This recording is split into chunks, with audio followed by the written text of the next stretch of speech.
Like, share, subscribe, hit the super chat on the way in. Oh, Mr. Z is here. D Scott, D Scott gonna let you know if you late. My apologies, y'all. My apologies. My apologies. Doing some last minute listening in to the video that I was ranting and raving about yesterday. My apologies, everyone. Yes, Mr. Z is here. Um, okay. So now that I have a cooler head, um, you know, I'm not saying that we still won't be using profanity. I will be bringing people up a little bit later. I know this is an early stream. I am sorry for that. Um, because I want to give myself time to kind of chill out, relax, go to sleep. Um, I might have to push back that live that I'm supposed to be doing with Sandog until 2 if he can do that. But I want to still do kind of somewhat of an early afternoon stream. But I want to give myself space to go to sleep now, do the stream, and then go to sleep again before work later on tonight. So, you know, Mr. Z is here. All right. Okay, so let's go over a few things first. First, um, this was the KA show. This was Prince Petty. This was once again Annalicia and Themis, right? So um I think KA um I now realize that she's been on Lapeef. I remember her now. I didn't, I was so heated yesterday. I didn't recall her face. Definitely didn't recall her name because I don't think I paid attention to her name when I would check into the Lapeef network occasionally. The Prince Petty person, I don't know who that is at all. At all. Um, and then obviously Annalicia, who's been on Destiny's channel. If y'all want to know why Destiny kind of sounds a little divestor-ish in his defense of black women, in his attempt or his supposed defense of black women, now you understand, right? Um, and then obviously Themis. So going through a few things. Once again, like I said, Themis comes off as stush, nose in the air, Caribbean woman, specifically Jamaican woman, right? Um, and if you see him that way, much of what he says and the way he advocates makes so much more sense. That's number one. Number two, um, Annalicia and her, pining for white validation and acceptance, but putting it under the guise of, black men not stepping up and this concept of failed patriarchy. It's going to be very interesting to see how these people speak about um white men and Latino men over the next couple of decades when we know there's an all-out assault on their position in their communities, right? So it's going to be very interesting to see if their language doesn't change up. I would like to direct y'all or give y'all an example of all of this language of black men being horrible fathers and horrible husbands coming out of the 60s and 70s, definitely the 80s, um, and them just being failures as men. And now that white men are on the same thing on purpose, right? By design, it's really difficult for people to say that. So now we want to study and investigate why are men falling off and et cetera, et cetera. But when it was just black men, it was a character flaw. Now that it's white men, now we want to do studies and investigation, right? So I'm saying that to say it's going to be very interesting to have the whole failed patriarchy. Black men are just not stepping up. It's not, and I really want to direct this to Dr. T, Dr. Green Gorilla, BGS, Dr. Ronald Neal, wherever you are, Dr. Tommy Curry in the UK. Um, you know, now they're doing the whole, and it's not the first time I've heard this, by the way. Um, Now they're doing the whole. The black community isn't a matriarchy, right? It's a failed patriarchy. So yeah, black women still maybe lead their homes, but black women, black children, black men, all still look up to and still want the advice from and still want the leadership of black men. So yeah, that black mother might raise a black daughter and a black son in a single parent home herself, but both that black daughter when she becomes an adult, that black son when he becomes an adult, still um only seek the advice and the leadership of black men. So the black community is a failed patriarchy. It's not a matriarchy. So this is their way of skipping over um accountability. And Themis very blatantly and clearly said he is not holding black women accountable for the failure of the black community. So there you go. And so however they gotta contort this, however they gotta pretzel this up, however they gotta tie this knot, black women being accountable in any way shape or form outside of not air quotes opening up their options, to non-black men, anything outside of that, black women shouldn't be held accountable for anything in the black community. So there you go. This is their way of kind of like, you know, um, Mike Tyson, bob and weave, Muhammad Ali, bob and weave, right? Joe Frazier, bob and weave, like all of them, right? Jack Johnson, bob and weave, right? Um, any type of accountability, right? So, we're addressing that. Um, yeah, it was just, you know, once again the black men are failures, black men ain't ish type of conversation. Um, the essentially what Annalicia was saying in so many words is that black men lack introspection, they lack any societal critique, they lack the foresight, while black women have been forced because of the environment to have this type of worldview that black men don't. Black men have a very warped worldview. Annalicia's words, like verbatim, black men have a very warped worldview. Um, and that's very interesting to say. Once again, the online dating statistics say otherwise. Once again, if black women um ingest the most media pretty much out of anyone else in this country, if black women are attaining, you know, all of this education, formal institutional education, if black women are all in all of these spaces, and yet we say somehow magically ingesting all the white media, attending these predominantly white institutions, years and years of schooling and education indoctrination, years and years of media portrayals of white knightism and everything, somehow magically black women go unscathed. They do not internalize any white supremacist notions of beauty, white supremacist notions of class, white supremacist notions of power, white supremacist notions of any of that. And if they do, they turn it inward, right? And this is how it's framed. This is what the Annalicias and the Themises say, right? And then the Prince Petties, this dude name is really Prince Petty. The Prince Petties in the KA shows, this is what they tacitly agree with, right? Somehow magically, um,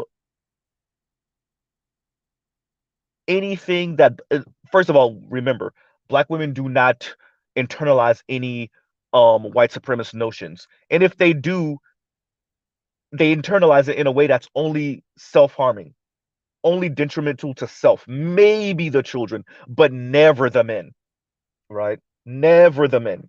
It's not detrimental to black men whatsoever. Once again, that's if we grant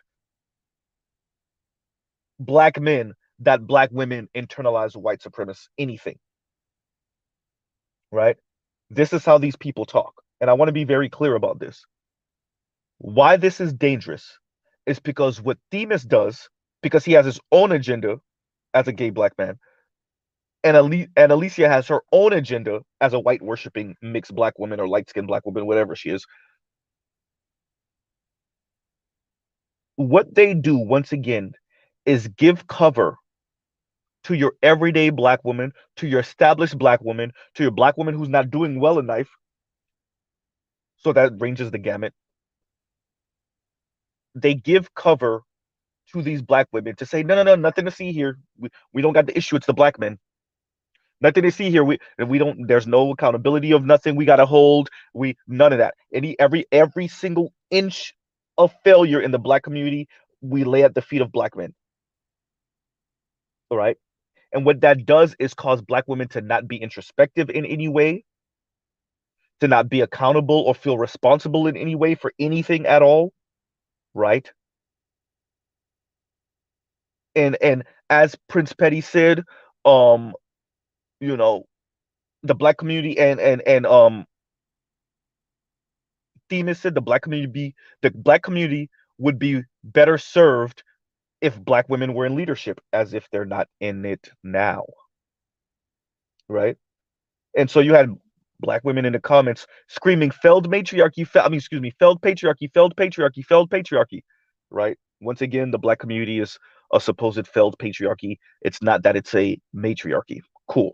All right. And this is where these people were going with it, right?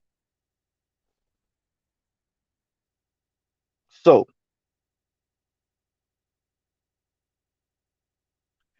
and let me actually make sure I say this to you guys correctly. Give me 1 second.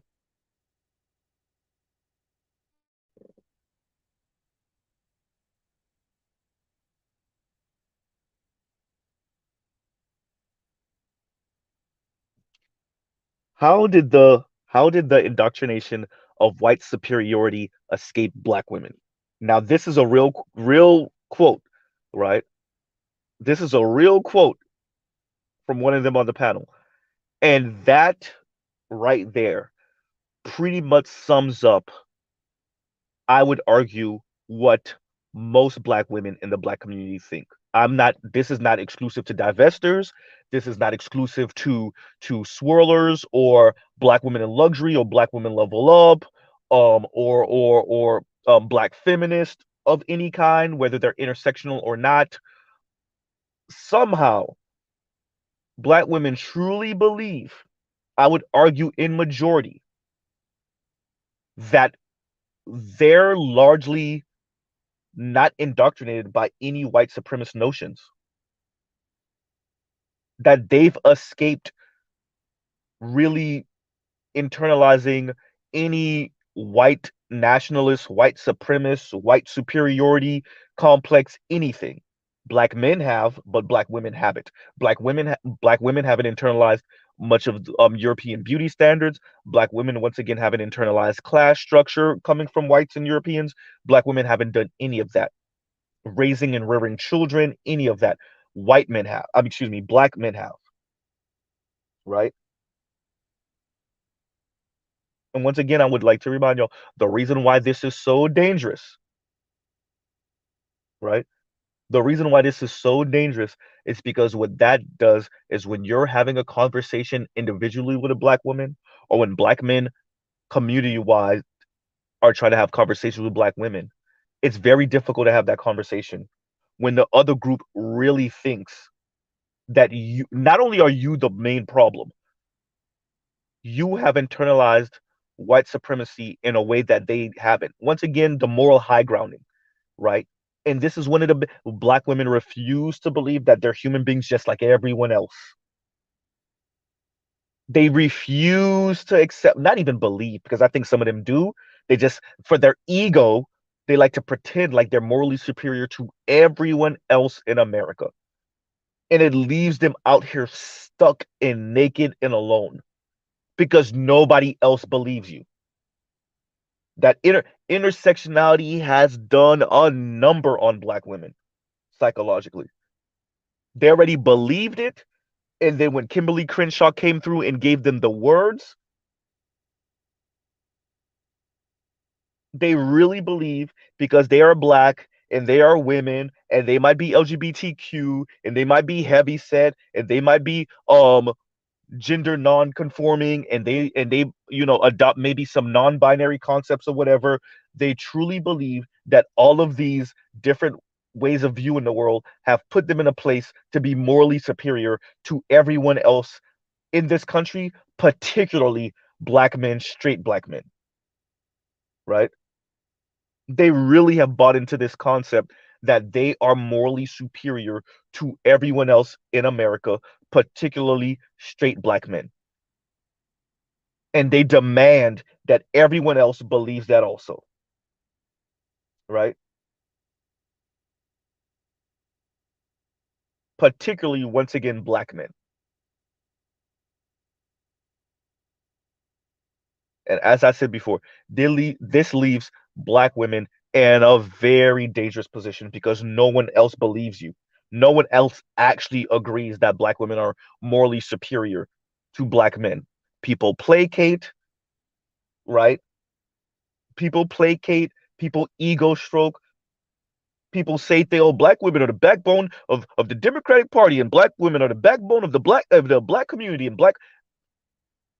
If you see Joe Biden and them implying that and suggesting that and outright saying that, then you know you have an issue because that means there is politics and money and power behind portraying and saying that black women are the backbone of the Democratic Party or the backbone of the black community. And if you really trust Joe Biden, the same one that told you that if you don't vote for me, you're not black, huh? Right? And so you have the LGBTQ brigade once again enabling this thought process and this feeling in black women because of whatever very thin allyship they have, right? And at the end of the day, black women still want to end up with men in relationships for the most part, for the most part. And for most black women, it still is black men. And what LGBTQ brothers and sisters do is not only get in the way, but they actually actively destroy that chance by backing up all of the, well, you are morally superior and you do have a better sense of the world, right? And you do have a better worldview, right? And you are more introspective and you are wiser and the community would be better served under your leadership. The only thing is that black men have physique and physicality and physical strength over you, black women. But everything else, you're superior, right? Everything else, you're superior. And because like you could tell Themis has a major issue with straight black men that he keeps on, hiding under or pretending like, well, the real issue is that black men, straight black men, aren't stepping up and doing their part for black women and black family and black community. When really this is some personal vendetta. And most black people, I don't. Why does Mr. Z have to say it? Right? Like, what wisdom do you think a black man who does not plan on being with a black woman, what do you think he's going to impart on you? What relationship model, what worldview, what way of seeing things do you think that this person is going to impart on you? As I said before, I said this about Khadijah, I'm saying this about Themis.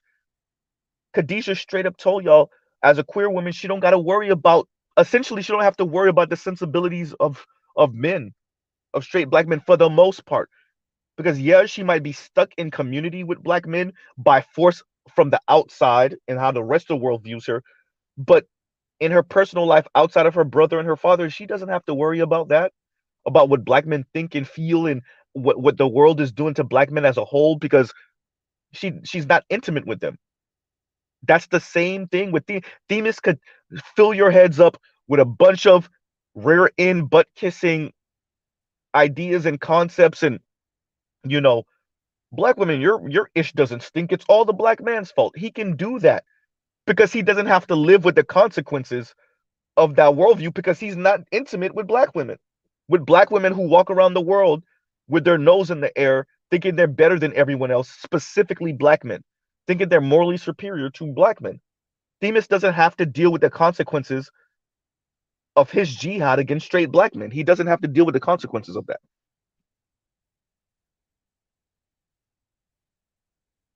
right?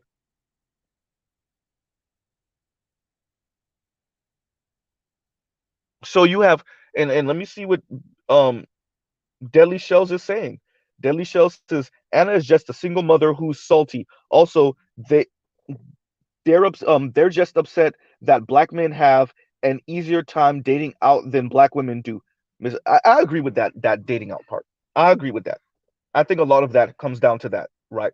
Where these particular black people, black women, wish they could escape, Blackistan, air quotes Blackistan also through the legs of the mythical magical white man, and so they feign some type of talk of loyalty. Oh yeah, well we're more loyal than black men are.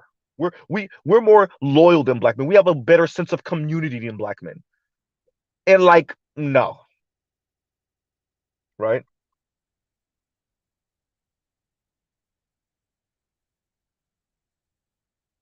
And I did not know that Anna, and if you see me say Anne, I'm referring to Annalicia. Um, she appeared on Destiny's channel. She's been on Themis channel. I think she's been on other panels also. If I'm not mistaken, I can't recall, but yeah, she might have been on Lapeef. I'm not 100% sure. Has she? Maybe, right? But as Deadly Shell said, I didn't know that. If she's a single mother, to from a black man, also, do we know that? If she is, a lot of that makes a whole lot more sense, right? We'll just chuck her into the crystalline. I mean, excuse me. The crystalline kerosene category. Pretty much, we can chuck her into the crystalline kerosene category or the Cynthia G category. Either way, which reinforces. And y'all like, share, subscribe, hit the super chat. Which reinforces much of what Mr. Z says all the time. These people that claim to want to see the betterment of the black community or want to see the betterment of black women really are some bitter, angry people, right? And it just goes back to the feminist saying of the personal is political, right? They just couch their jihad against black men or straight black men under the banner of like female empowerment or wanting to see black women win or wanting to see the best outcomes for black women when really they're just angry at some baby daddy, some ex-husband, some man that didn't try to talk to them, some boy that didn't try to talk to them. They're angry about wherever they feel their beauty lies on the European beauty scale, and they wage a jihad and a war against black men once again under the guise of black female empowerment, wanting the best for black women, wanting the best for black community, and just wanting to see black men step up and be the best fathers and husbands and community leaders. Once again, BS. You just mad because whatever issue you have with individual black men or individual black man or black men as a group, right? So yeah, if Anne is truly a single mother, much of what she says makes a whole lot more sense. Um, and her ire towards black men make a whole lot more sense, right? Or makes a whole lot more sense.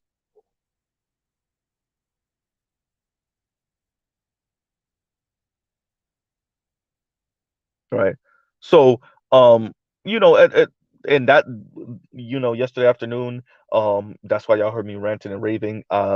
Listening in, I really this is so dangerous in the black community.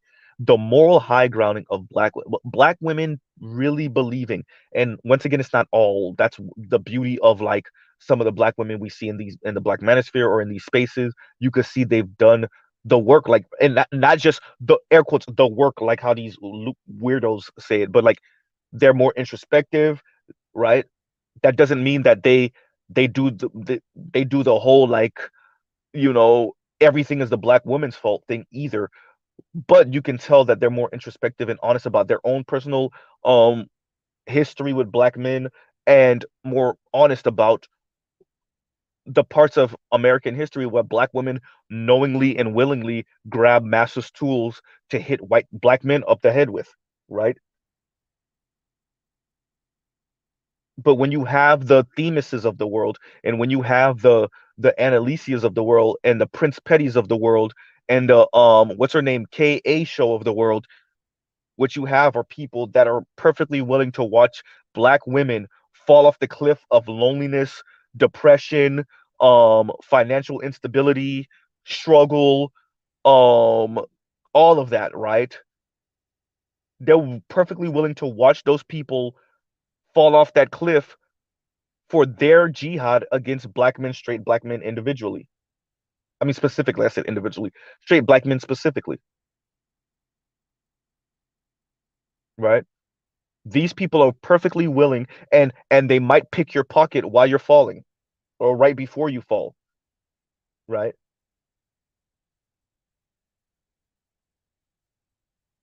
As I said, Themis is black women's gay black friend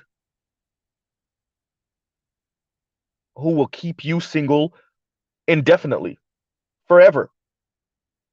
He will always be like, girl, you'll need him. Girl, you could do better. Girl, he should have stepped up.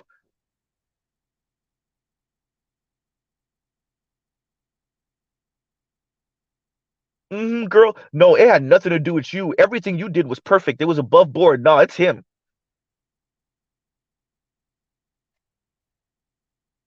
That is Themis's role. And Alicia's role is to play this kind of foil where, like, you know, I may not be dark skinned, but like, I make sure to get black men back, dark skinned black men back for their worship of me and my phenotype, right? I make sure that if they say anything colorist, I cut them off. Let me tell you what this dark skinned black man once told me, right? Meanwhile, it's the humble brag, right? It's the humble brag. It's a light skinned black woman walking up to dark skinned black women and either making up stories or exaggerating stories. Humble brag. Let me tell you how he tried to worship me. Meanwhile, really what they're doing is hitting dark skinned black women up the head, right? And going at black women, dark skinned black women's ego and pride with the humble brag. They treat me like I'm so exotic. They treat me like I'm so different.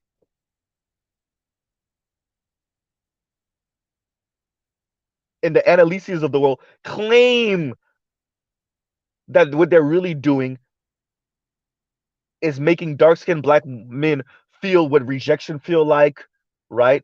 And they're not gonna be dark skinned black men's fetish. And they're not gonna be, I'm not gonna let you use me as a way to insult dark skinned black women. But really what you're doing is humble brag. What you're engaging in is the humble brag. I'm from Miami. I know what a humble bragger looks like,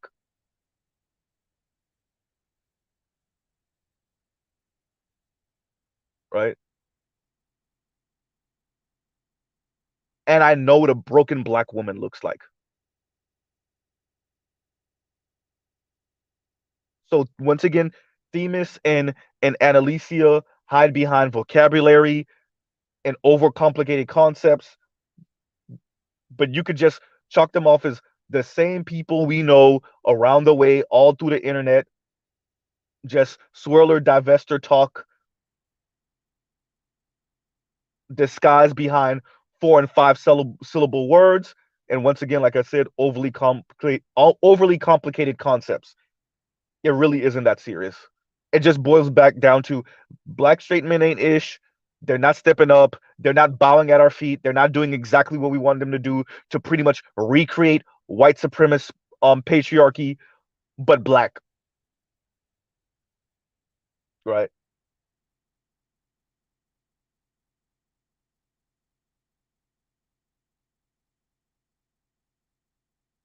And this is like, you know, this is what passes for um intelligence, right? So, between this, um, you know, between once again last week when I covered Chrissy in that article, the insider article, between Crystal and Kerosene, and the first thing she wants to do with Chat GPT is try to figure out what the interracial marriage rate is for black women. Um, it's not looking good. It's not looking good, you know.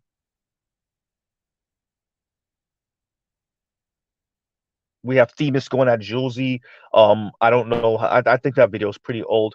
Themis going at Julesy for Julesy trying to like warn black women on some of this respectability talk they do, or not leaning on nuclear family to a certain extent, which is very interesting for Julesy to be saying stuff like that. Once again, it always goes back down to black men ain't ish. And before I let y'all up, I wanted to cover one more thing, which is and shout out to the brothers in my comments who sent me the video. And I saw it already, I just didn't know that's what y'all were referencing. The video of the black woman. And I don't her voice sounds familiar. Does anyone know who that is that was speaking about going to the gym and speaking to a black woman that was speaking about another black woman speaking about Destiny and Destiny defending black women, and you have a bunch of black women in the comments saying, "Oh, I've been listening to Destiny for years, and I may disagree with him on this, or I may disagree with him on that, but his defense of black women, or he always brings up facts. They don't know Destiny's history. They don't know Destiny's a debate bro. They really like this is what he does, right? The dude can convincingly take an angle that he actually doesn't believe in. It's a debate style and a debate tactic. He can very convincingly adopt an angle in a debate that he actually doesn't believe in and come off like he actually believes it and advocate for it like he this is what he stands on 10 toes down. And to the untrained eye, you will really think that this is this guy's real worldview.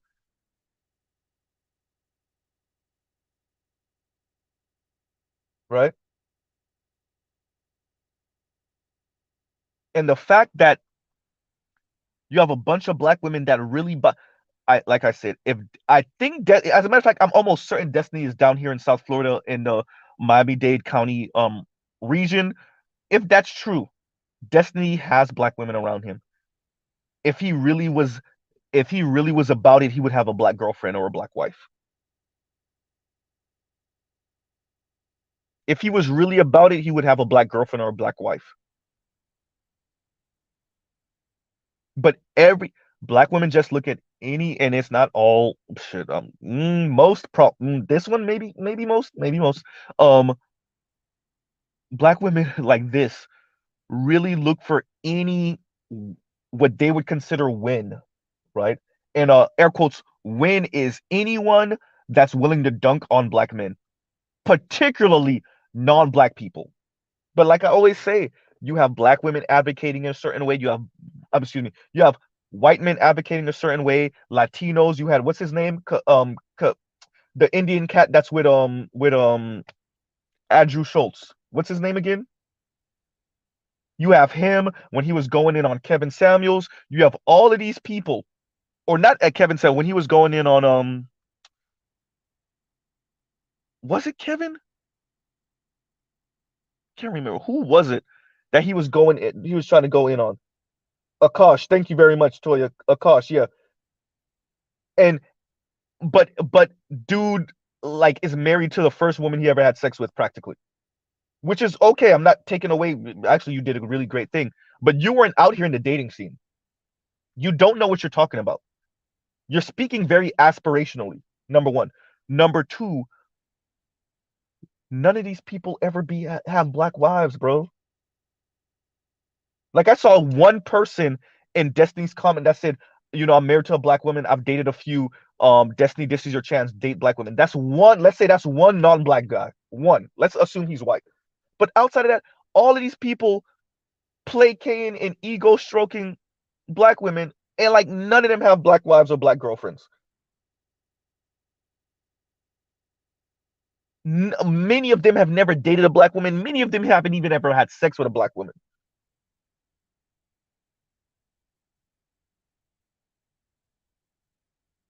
Right?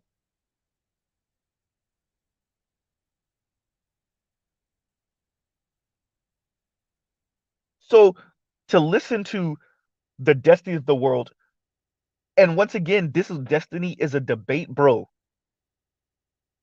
Destiny debated Richard Wolff, an economist. Like he like that's what you're dealing with. Vosh, Destiny, those type of dudes. Vosh over here debating Brianna Joy Gray. Like he really know what he's talking about. That's what y'all are dealing with, and y'all think those dudes, because this is what they do. In part, they're supposed to sound convincing, and y'all really take that to heart, right?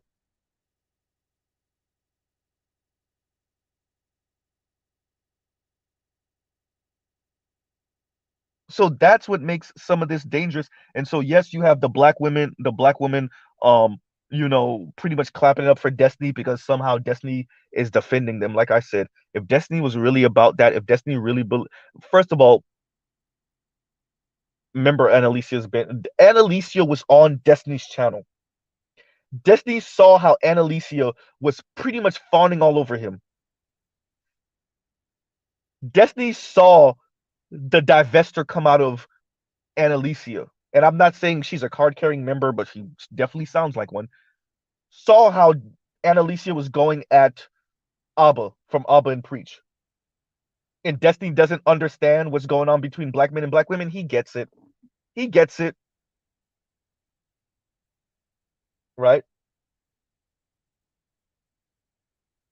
Black women don't get it, but Destiny gets it. The black women on his that's in the comments on the video don't get it, but Destiny understands, right?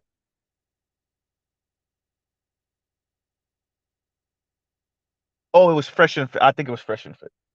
I think it was Myron that was on um on Andrew Schultz, and that's when Akash said what he said, and he was very mad. Once again, channeling all the feminine energy. Like I said, y'all talk all this. Where's y'all black wives?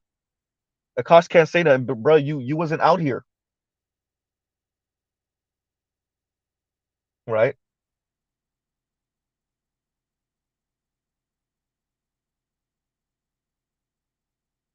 Akash, you weren't out. You don't know. It's like you know what it is. It's like the cousin that you have where your aunt and your uncle kept him in church and he married like the first or second woman he ever dated, and he lost his virginity to his wife, and there's nothing wrong with that. I'm not, by the way, nothing wrong with that. That's actually a plus, right? That's actually a plus because ignorance is bliss. um and like then he starts to try to lecture you about how you should treat a woman and how you should, and his wife might be one of those like diamond in the rough, like one of those like hidden gems type thing, or so he thinks, right? And so like he got lucky, but he doesn't understand he got lucky. He talks about it like it's a formula, like, well, what you really should do. It's like, bro, you wasn't out here. You got married at 22 and you're still married at like 55. You don't know. You got lucky. You don't know. And Akash fits into that kind of lane, right? Like Indian cat or like South Asian cat, you got married mad early. Like you didn't have to go through the trials and tribulations. You didn't have to go through foodie calls. You didn't have to go through none. You didn't have to be cursed out or be talked down to, or you know, date a woman who thought that things were supposed to go this way and they don't, right? You weren't out here like that, so you don't know. You're talking off a theory.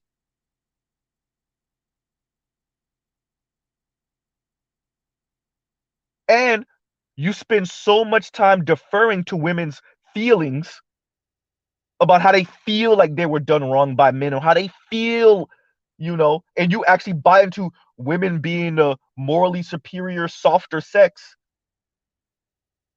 You actually buy into that. So when the men start talking, it's like these monster wannabe patriarch monster men, right? And I do have my issues with, fresh and fit, granted, but Akash don't know what he's talking about, right?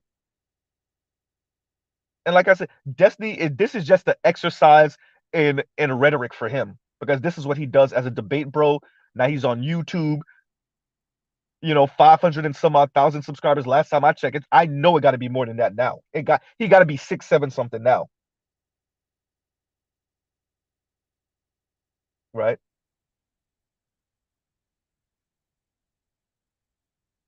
And like I said, the Destiny and Akash are perfect examples. The Derek Jacksons of the world, right, are perfect example. I'm not even gonna put FD in there, but I'm not, right? But the Derek Jack, like you see these people, they just blow smoke up women's rear end, and women got to come out here in the real world and realize the majority of men, especially when you get under a certain age group, just don't think like that. They don't feel like that because they actually dated y'all, right? They actually been around y'all. Y'all actually put them in the friend zone and told them all the sneak stuff and messed up stuff you're doing to other men, right? And Detroit says, and thank you for the super chat, Detroit. Detroit says, meanwhile, black women are the face of eviction out their homes because they're making 55K a year, plus one black woman killed her own daughter and yet no backlash. Wow. Wow. Right? And Dead Set, what's going on, Dead Set? And Dead Set said he's at 620K. You see? And so oh wait, headphone fell out. Give me a second, yo. Yeah, so I mean, yeah. Shout out to all the people that you listen to these people, and these people they're just making money. I look thank y'all for the couple of dollars y'all give me. I can imagine, and I'm what at 1,800 subscribers. I can imagine all those content creators I talk about, from the divestor swirler women to once again the destinies to even the people with like 10, 20, you know 30,000 subscribers. I can imagine what those checks look like. Y'all saw Mr. Z didn't do no started channel for a couple years, right? My thought and the way I speak hasn't changed. And I don't put all the onus on black women. I put most of the onus on white supremacy, to be honest with y'all. My rhetoric hasn't changed for the money. But how many of those people over there could say that? I'm not more fiery for the money. How many of those people could say that? That's why I keep on saying they're gonna watch y'all fall off the edge of the cliff into antidepressant pills and loneliness and self-delete thoughts and feelings. And right before you fall off the edge of the cliff, they're gonna grab your pocketbook. They're gonna grab your wallet. That's why I asked my subscribers. I told y'all, if y'all see Mr. Z going off the deep end or sounding like on some black woman hate stuff, y'all know that ain't really me. Pull me back. Jump on whatever panel I'm on. Jump on my channel when I open up. Hey Z, you sound a little right? But these people, like I said, Destiny don't believe in half the stuff he's saying. And then these other content, creators, they're just talking, right? And thanks for the super sticker, Kaneda. It's about to be 45 minutes. I'm gonna let y'all up. Yeah. So these people are not to be trusted. That's what Mr. Z is saying. These people are not to be trusted, right? And especially when you come up when we read what Morgan Stanley is saying about 45% of women being single and childless, and that's sad, y'all. I bring that up all the time because of how sad that is. That's sad.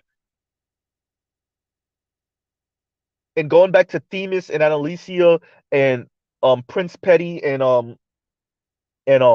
what's up, the what's her name, KA show or whatever, um all they do is just keep y'all single. And like Mr. Z said, I know y'all going through batteries every couple days.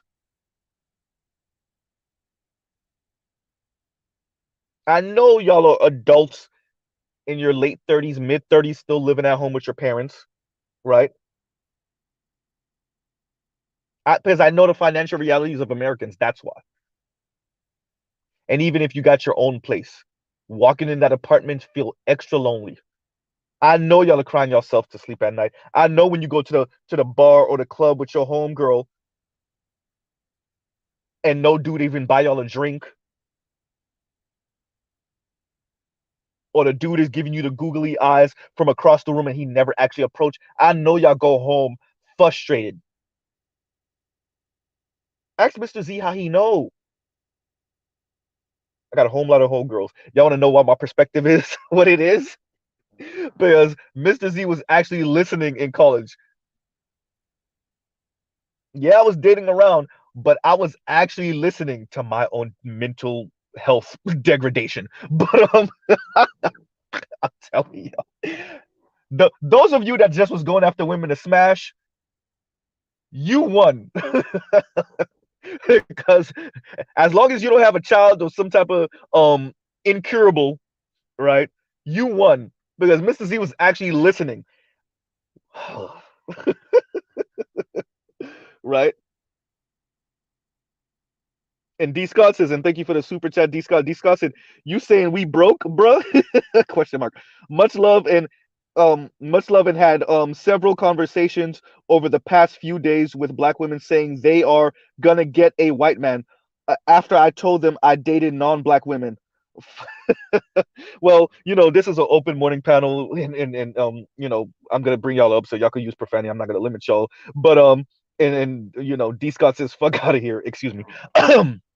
And Trey says COINTELPRO 2.0. And I think a lot of this is, that's what I'm saying. Like I said, I don't put the onus, all of this on black women. I don't even put most of it on them. I think there are elite bad actors. I think there are women that are hurt, broken heart, rejected, feel small, feel invisible, and they go along with the BS. I'm not saying you don't still hit them with all the accountability. Once again, like the brother Roger report says, I gotta hold you accountable for what you believe in. But yeah, a lot of this is some COINTEL 2.0 stuff. A lot of this is some COINTEL 2.0 stuff. I don't give black women passes for being down with the bullshit. Definitely not. But yeah, I'm with you on that one. I'm definitely with you on that one, bro. And give me a second. I'm about to put the link in the chat for you guys. Give me a second, everyone.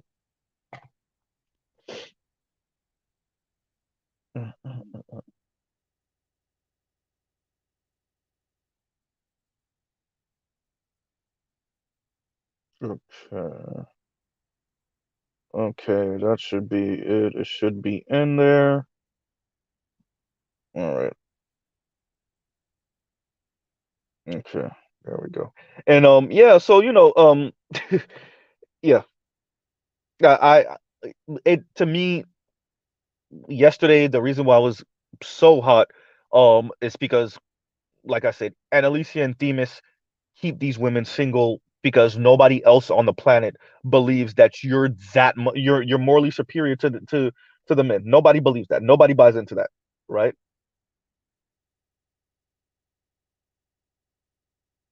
And Time to Learn Something says, yeah, listening to women can be draining and depressing sometimes. No offense, lol. Right? And Toya say, Toya, come up, because I want to. I know listening to men and our ego sometimes it gets annoying, right? And that's me as a dude. Sometimes I just don't want to be around all that bravado and posturing and all that extra, I am man, I'm hard as nails. What did Cat Williams say? I wake up gang banging a breakfast. Like, yeah, sometimes I just don't want to be around that. So, I, you know, yeah, and all the barking and stuff like that with men. So I'm just imagining how women get tired of being around other women and their energy, right? And how y'all posture or how y'all speak. And yeah, because I always find it fascinating when women are like, okay, I can't do this, right, with other women. But I think that flies in the face of who was it that said, um, there's a special place in hell for women that harm other women or women that hurt other women. So you know, being honest about maybe some of the proclivities of women might put you in that category with other women, right? Where you're being honest. It's like, no, you're not supposed to tell our secrets. right? You know. But y'all go ahead. Better you're up here, and 18th letter, you're up. What's going on, y'all? Hey, Morning, man. shout What's up? out to What's up? Mr. Z. What's going on with you, brother, man? I gotta applaud you for covering a lot of this, because at one point I was listening to that divestor talk and everything, and I had came to the Hmm. conclusion. I'm like, these people, they really can't be helped. They pretty sick. A lot of them too. That same projection that they put off on black men, that's their Hmm. own self hatred. I mean, we Yeah. saw the videos Miss Shay have done, which I thought that for a long time. And even when you hear them say things about, oh, you just want to get a white woman because of her skin tone, because in their minds that's what they want to do, or they'll be like, Hmm. oh, you just think getting being with a white woman or something is going to elevate you, because in their minds being with a white man is going to elevate them. So a lot of the stuff is projection. And I don't know if anybody remember this. Do you guys remember when RP to Godfather Kevin Samuels, when he passed away, Hmm. Crystal and Garrison did a video mocking him. She deleted that video. Do any of you guys remember that? Oh no, I didn't catch that. Yeah, she was mocking. Oh, She was reviewing one of Kevin's video, and I remember Kevin saying something about. She was like, "Well, maybe if you followed that advice, maybe you wouldn't be dead, Kevin."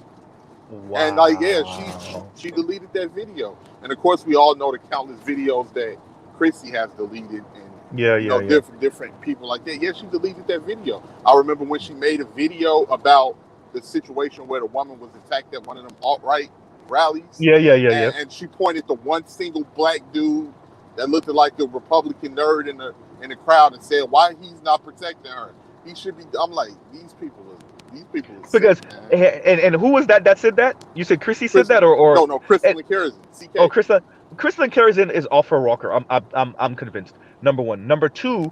Um, both of y'all are anti-black. That's why y'all at the rally. right, Both of right. y'all are anti. Right? Like what you? Wait. Let me get this right. The sister was on what the No, no, more she was. like liberal side, Yeah, she or was the the liberal. She was the liberal. okay, Yeah, she was okay, the liberal. yeah. Well, that black man, you know what he's about. Look at what side he's on. Yeah. Like I, it's very interesting listening to these people talk. They lack so much historical context. They lack so much world context. Like Well, that leads to me to that feminist They forget about femicide history, talk. ag- man. Yeah, again, They yeah. for, again, Go ahead. Mr. Z, again, that's the Mhm. point. They don't know what they're talking about. It is Yeah. like you said. Like what a dude said. It's just a classic way of projecting. Hmm. Again, I said this before in the Discord. I was like, listen, if you listen to their argument basically is that there's no such thing. No, and according to them, only straight black men could be like minstrels. There's no such thing as black LGBTQ or black women being minstrels. Only straight black men Yeah. can do that.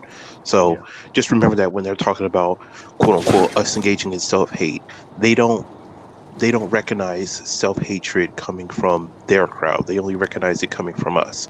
Because yeah, according to their minds, like you said, because they believe the lie that they're morally superior, in their eyes, the only ones that could be minstrels is us, not Yeah. them. So and I that's just why they say what they and I say. and I just wanted to Hmm. say this real quickly, because I want to let everybody get a chance to speak. Hmm. Um, it's very important to us as black men.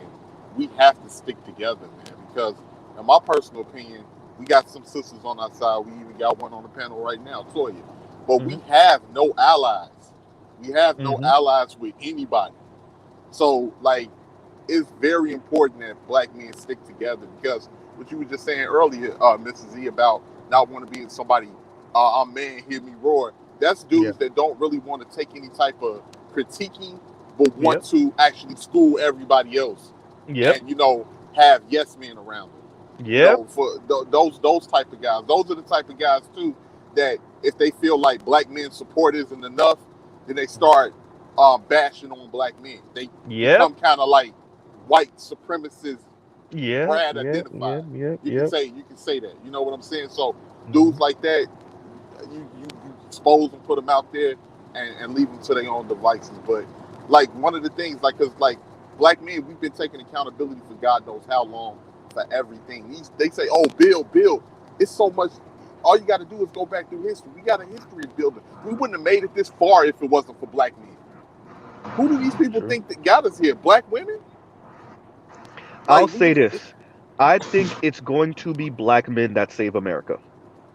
It's not. I put it. It's I don't black know. people largely because of black men, but black men. It's not going to be the Asians. It's not going to be the Latinos. Whatever issue Black America has, it is going to be black men. It is going to be black men that deal with. It's in true honesty. America is standing on the back of black people in general, but black men in particular. The whole pyramid scheme is based off it because nobody else occupies the base, right? And that's something a lot of other people in this country don't want to hear. I know there's a lot of poor whites that don't want to hear that. The Asians don't want to hear that, whether they're South Asian or East Asian. Nobody else wants to hear that. The indigenous folks don't want to hear that, but they're too small in population. Um, Nobody wants to hear that, but the And country get is me built off of started black on the people. Hispanics. Yeah, yep, Get yep. me started But on them. okay, let me let um let's do better you if you don't mind. Let me do Toya, then better you, then Big Kev, and then D Scott. I see D Scott's up here. What's going on, bro? Okay, Toya, go ahead. Hey, Mr. C. Good morning, What's up? What's up? everybody. Morning, Uh, morning. so yeah, draining and depressing. Very much so. Very I much bet. so. I And bet. and it's why a lot of times I am quiet in a group of women Mhm. because I'm I'm drowned out. You know, Mm. the squeaky wheel gets the grease, and they're usually squeaking the loudest. Black women are not happy unless we have something to complain about, and we get around each other and Mm. we talk badly about black men, but we expect those same black men to want us, to exalt us, and to take us. And it's Let me go let me ahead. offer this to you, Toya. Let me offer this to you because you know I know what it's like to be trying to because I'll be in spaces, barbershops mainly, Mr. Z's balls, so I'll be getting my beer taped up. And brothers are getting to their conspiracy bag. And like, I know what it's like to be drowned out when you're trying to make sense and a person's going left and you're like, no, no, no, no, no, you don't know what you're talking about, right? I know what that's like. So, what is that like to be drowned out, like, as a woman from other women? Like, what is, what the, when you said that, I was like, It's oh shit. it makes me glad that I'm an only child and I have no problem with alone time, honestly. Uh, yeah. I really don't hang out, especially now that I'm in Texas, but I really Mhm. don't hang out with a bunch of women because of that, you know? Mm, And um a lot of times when I do get the opportunity to be heard, I'm often mocked. Not necessarily mm, for being a pick me, but mhm. because I'm asking them to take a step outside of themselves and put themselves in you guys' shoes to try to see it from a different Mm. angle. Yeah. And so, that's where it's like, okay, this is a really rough fight to fight, but if you're not even willing to listen, there's no point. Yeah. Because a lot of the Somewhere in the times they don't world, love themselves. They just don't real, love real quick, themselves. real quick. Somewhere in Chicagoland area is Black Uru saying because they're solipsistic. Somewhere in Illinois is Black Uru saying because they're solipsistic. Let me go get But his coffee. right. But go ahead and go ahead at 18th letter and then once again we'll do better you and then Big Kev, you wanted to say the last thing Yeah, no, I just wanted to mhm, say a lot of these women are suffering for from self hatred, mhm, and they crave that validation from the dominant white society so yeah, badly, and they're, like I said, they're projecting and they see black men as an easy punch down argument that they can mhm, take their frustrations out on. I mean, look, man, you see the Filipino women and all of these women clapping back at these women on the passport bros too. And you see how yeah, everybody's trying to demonize these same men that they don't want, that they said that's useless, that don't have anything, or ain't all of this other crap. And I'm gonna just say this and pass the mic to better you. Hey, Mr. Z, I gotta mhm. get your information because I want to know when you're available. I would love for you to come on my live stream, man, and break down Okay, check some my of this email. stuff. My email's in Okay. the description. Check it. Yeah, man. Okay, I got back to back. I'm supposed to be doing something with Sandog today. Hopefully I could schedule something with Green Gorilla next week. So okay, maybe I could fit. okay. And also to you and Go everybody else on the panel, what do you guys think about these women that's been making fun of that the guy on the Ebony magazine cover, calling him slave face and he looks like Oh, you a talking about civil, What? yeah. what's his face? That's good. That I just Jonathan saw him last Jonathan night Majors. Major. too. Yeah, Jonathan. Man, I'm like, bro, like you know what? Before we even get to, I'm gonna answer that, but I'm gonna let Better you go in and give his intro, and then we're gonna get to that because that's actually a really good thing to actually bring up because I brought that up earlier this week. Go ahead, Better you. Good morning, y'all. Coming at What's y'all up? What's up? from Bedside Baptist this morning. Bedside Baptist. Terrible. Go Um, ahead. I think the thing is, to keep in perspective is kind of going in line with the COINTELPRO comment that was in the chat earlier. I honestly truly believe a lot of the discord is the amplification of noisy minorities, and the most troublesome noisy minorities, a la Mm, like a Cynthia G being platformed on a mainstream network like Fox Soul yep. Yep. to spew their ideology. And the reason for that, I truly believe, because I've been doing a series this month. But if you look throughout history in terms of the minorities and who's had the most influence and been able to shape the most policy in this country, to your point, see, it has been black folks, in particular the efforts of black men. Mm-hmm. And really, truly, I don't like that we as black folks always have to play Superman Yeah. and fix some shit.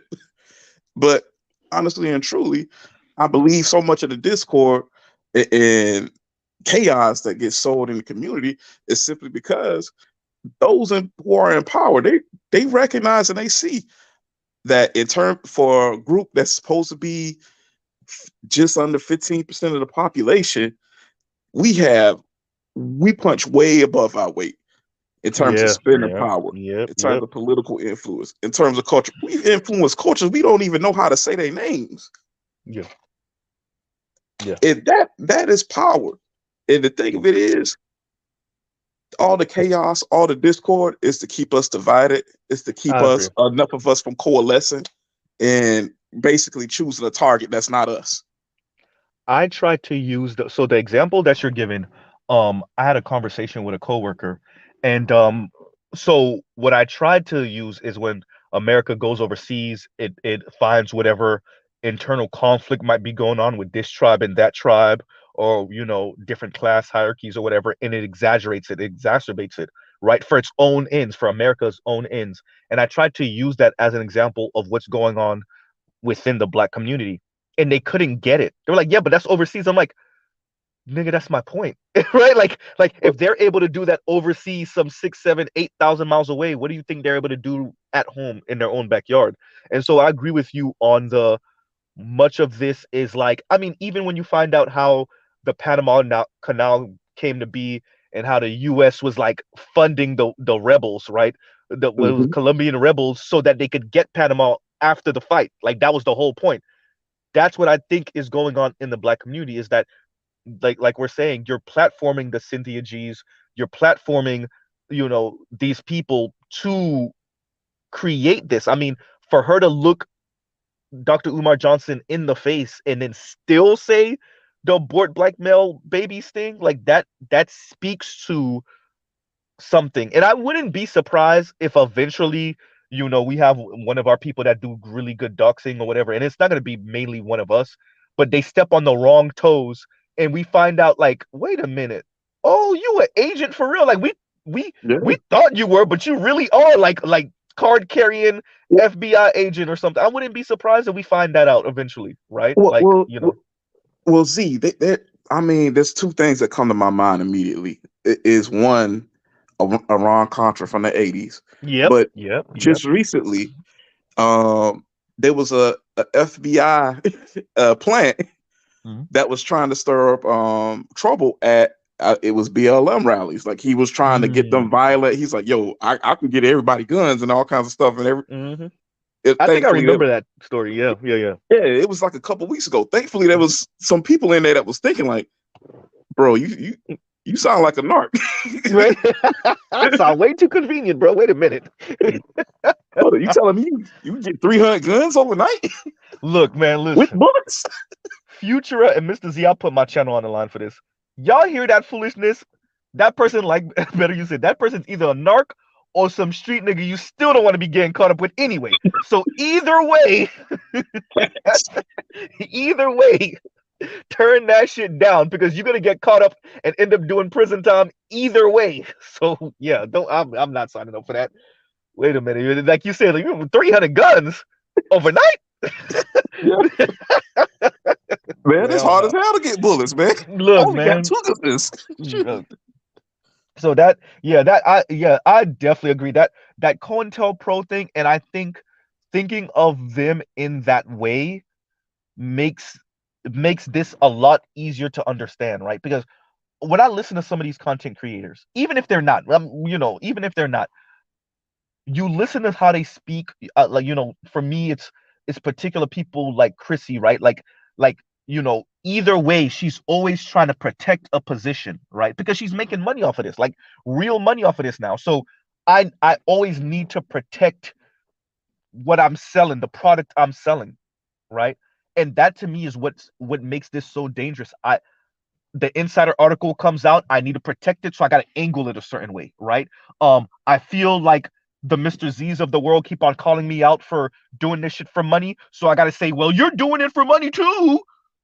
And look, y'all let just pearly things come in and run y'all community, y'all little black manosphere, and like she's like a month late in the conversation, 2-3 weeks late in the conversation, right?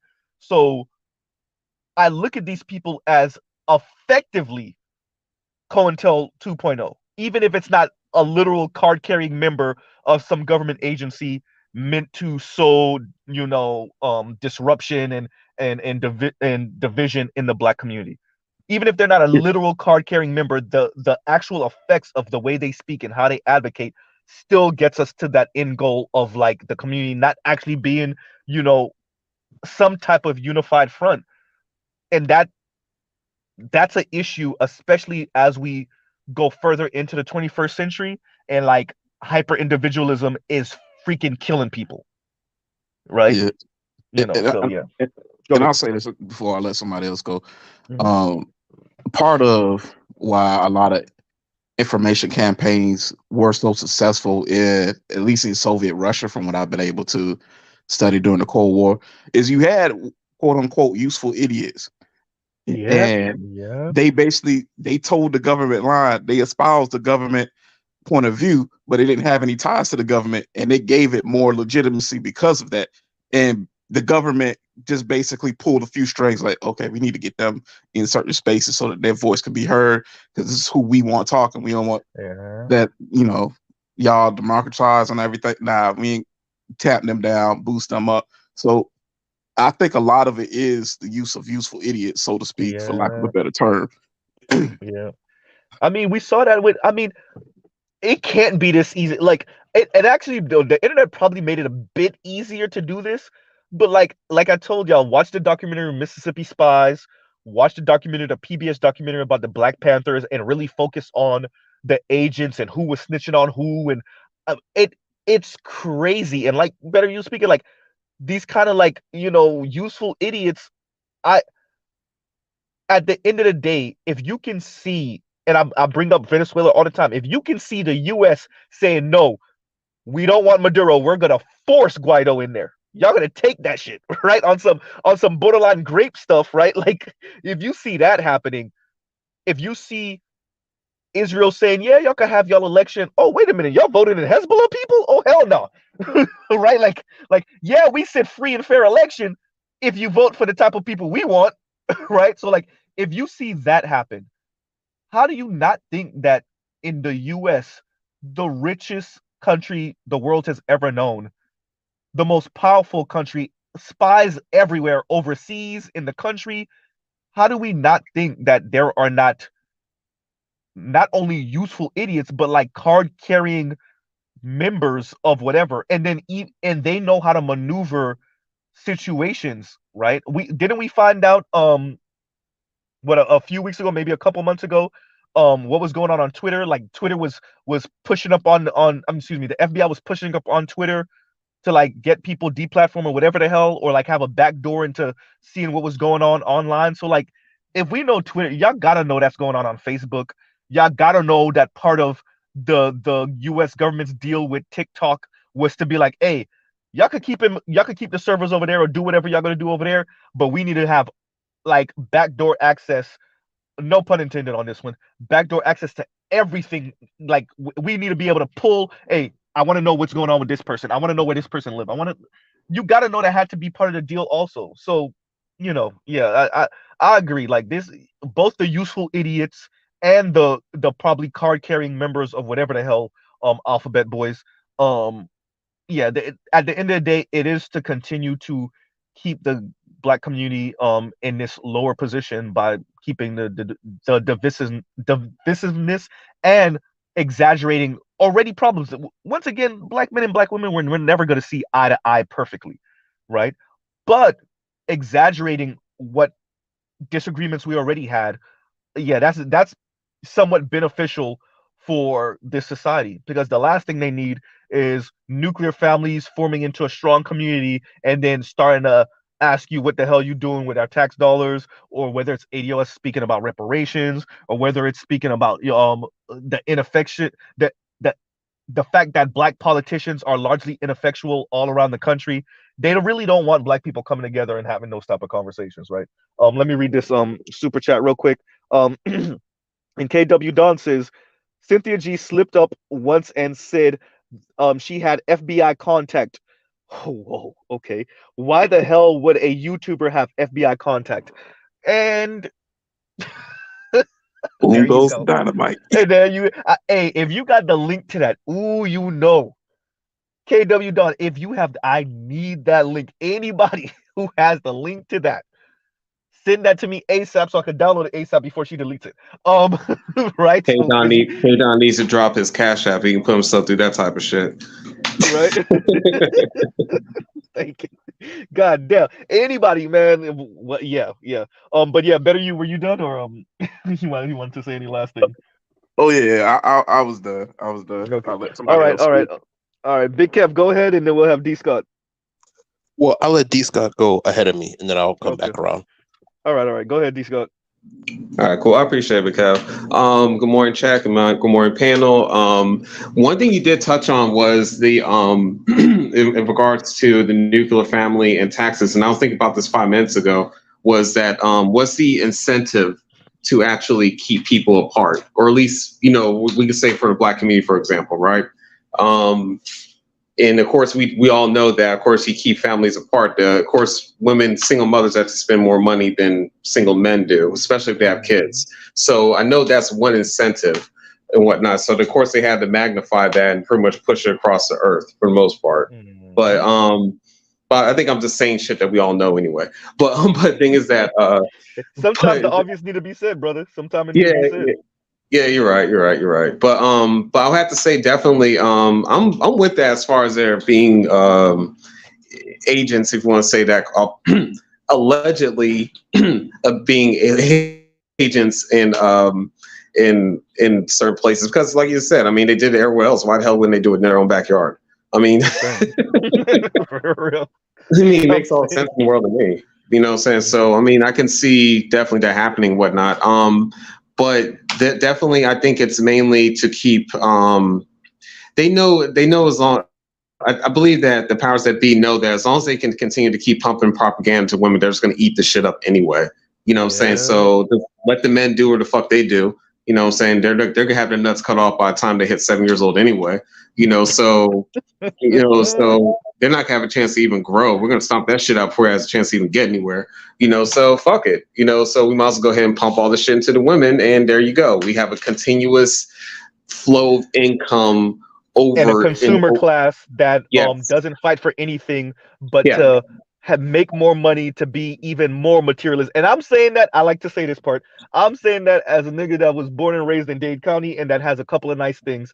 But to be honest, that's pretty much what the capital. I gotta lean into my lefty bag a little bit. That's Hmm. pretty much what the capitalist class wants. Like you not fighting because they don't want you to uproot the system because you're gonna be messing with their money. So just make you mindless consumers, right? And you start that off with the revolution is not the revolution isn't in the streets. The revolution is in the store. Yeah. Yeah, Uh, yeah. The nicer shit you could buy, the better, the better consumer you are, the better you are as a human being. Yeah. And yeah. That's horrible. Do more, get more, consume more, consume more, consume more, consume more, and that's it. And keep consuming until you hit like 45 or something like that, and then you realize, holy shit, I don't have nobody here, and damn, I spent like the past like 25, 30 years or whatnot just really trying to get my money and do all this other stuff. I ain't got nothing to really show for it. You know what I'm Man, saying? I know plenty of women that's exactly where they are. You know what I'm saying? They work, they're executives at Walmart or wherever the fuck else they work at and shit. And that's their life. That's really, they just want to they work about as much as I do. You know what I'm saying? Trying to make all this damn money to give it back to other people. But go ahead. I know. Let me because these which is okay. Moment of honesty here. Shoot. We already know Mr. Z is a reformed dandy. Mm. I, you know, y'all should have never gave me no compliments about how I dress. So when I first started working in white collar environments in 2010, I took pride in how I dressed. And I used to get compliments. And so I leaned into it. So Mr. Z, every pay period, bro, every single pay period I was at the mall. I was at somebody's mall, somebody's store buying something, right? Yeah. I have so many dress shoes, so many ties, so many shirts I don't fit anymore because I gained weight. I have so many clothes Your from back sense of was then. a validation. Thank you. So so there you go. So and then when it was all said and done, 29 years old ish, I look back and I had no money. My credit was pretty much shot, but I had all of these nice ass clothes. And Mm-hmm. that's me as a man, right? That's as a man. At least I got it together before 30, right? Got Yeah. you like you said, you have women and a few men, but women going well into their 40s, 50s, and still ain't get Mm-hmm. it. Oh Mm-hmm. my God. Absolutely. That's horrible. Absolutely. That's What I'm yeah. saying, go out there getting like second and third cars and everything because they have this manifestation mindset where they're gonna have a higher car. They have like two higher cars in an area that doesn't really have higher cars. You know what I'm saying? And try to like scrum up some type of income and whatnot and throwing all this money towards wholesaling, what 4X, whatever bullshit money schemes are out there and everything. Because Yep. all they have to do is just tell them how to feel good and they'll just eat the shit up like it's nothing. Like I said, the 10. revolution is in the store, not on Yeah. the streets, Yeah. You're not right. being in politics so that you could put more money in black people's pocket. If y'all want to talk money, being in politics so you could put more money in black people's pocket, whether it's pretty much directly or whether it's through taxes or whether it's through a nice park in their neighborhood or whether it's through a YMCA center. No, no, no, no, no, no. The revolution is at the store. Yeah. It's in the True Legend jeans, yo. Right? It's And in, it's in that you feel Gucci me? handbag. Yeah. Dog, it's fucking crazy, really. But let me read this real quick. I've had this highlighted because this is so. Tampa Bong says, see Forbes article. FBI and other agencies paid informants 548 million in recent years, with many committing comments committing authorized. And then he also said the FBI paid approximately 294 million fiscal year 2012 to 2018. The DEA paid at least 237 million fiscal year 2011 to 2015, and ATF paid approximately 17.2 million total fiscal year 2012 to 2015 to informants. Bruh. I think they're lowballing. Hey, for all of us that know, and like, better you brought up Iran Contra. For all of us that know the story of Mossadegh, Operation Ajax, right? If you know that story, they did that with like $1 million, but of course that was back in the 50s. That was, I think, like 1953. Mm. It's nothing for the U.S. government to spread money around to get their way.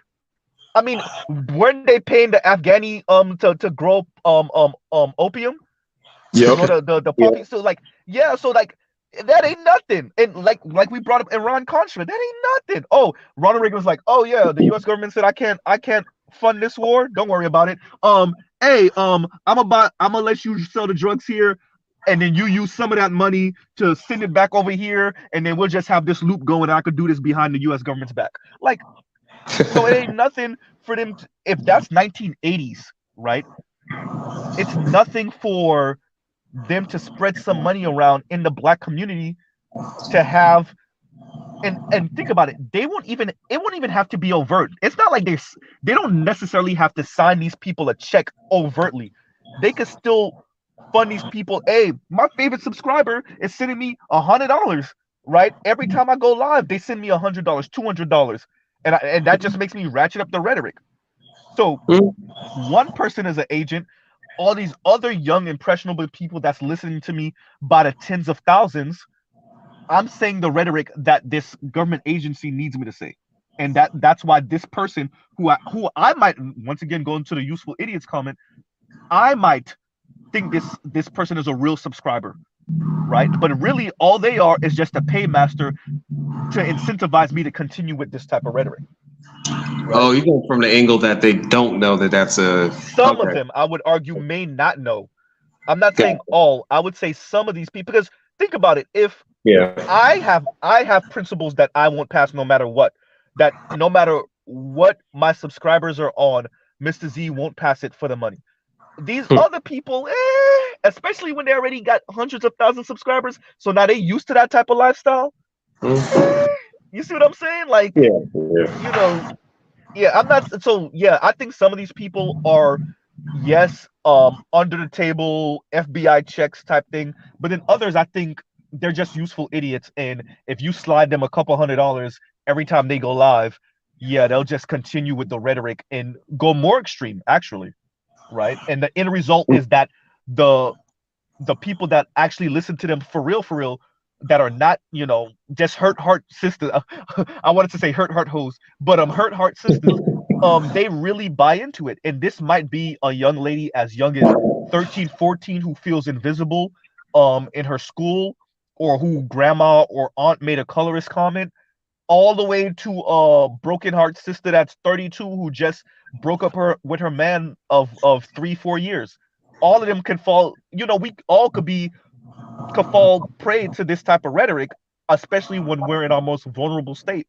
And you My have squad. someone, in the divestor comment. Yeah, man, I'm telling you, that's why I'm careful with my rhetoric. I don't want a 16, 17-year-old brother who just, broke up with his girlfriend in high school to come in and hear Mr. Z on some F these bitches. Like, I don't want, that's why I'm Yeah. careful with my rhetoric. Those other people over there, they're not. They're not, Hey, Mr. Yeah. You Z, know. Go can I ahead. add on to that?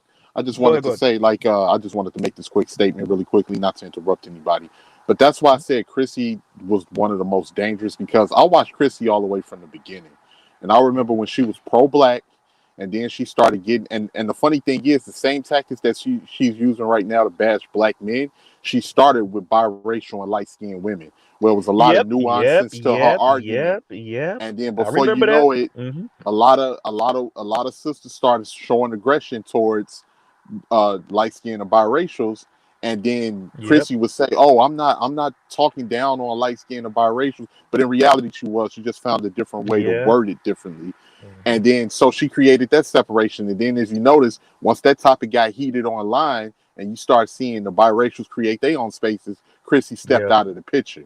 And Yeah. now, and then once she stepped out of the picture with that, then she comes back and then she looks for another argument, because she's trying to get. And you remember when she was promoting her magazine?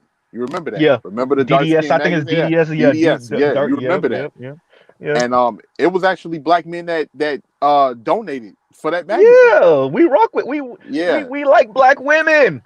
and actually paid the majority of the price for that. Well, they basically funded that whole project. God yeah, honest. Bruh.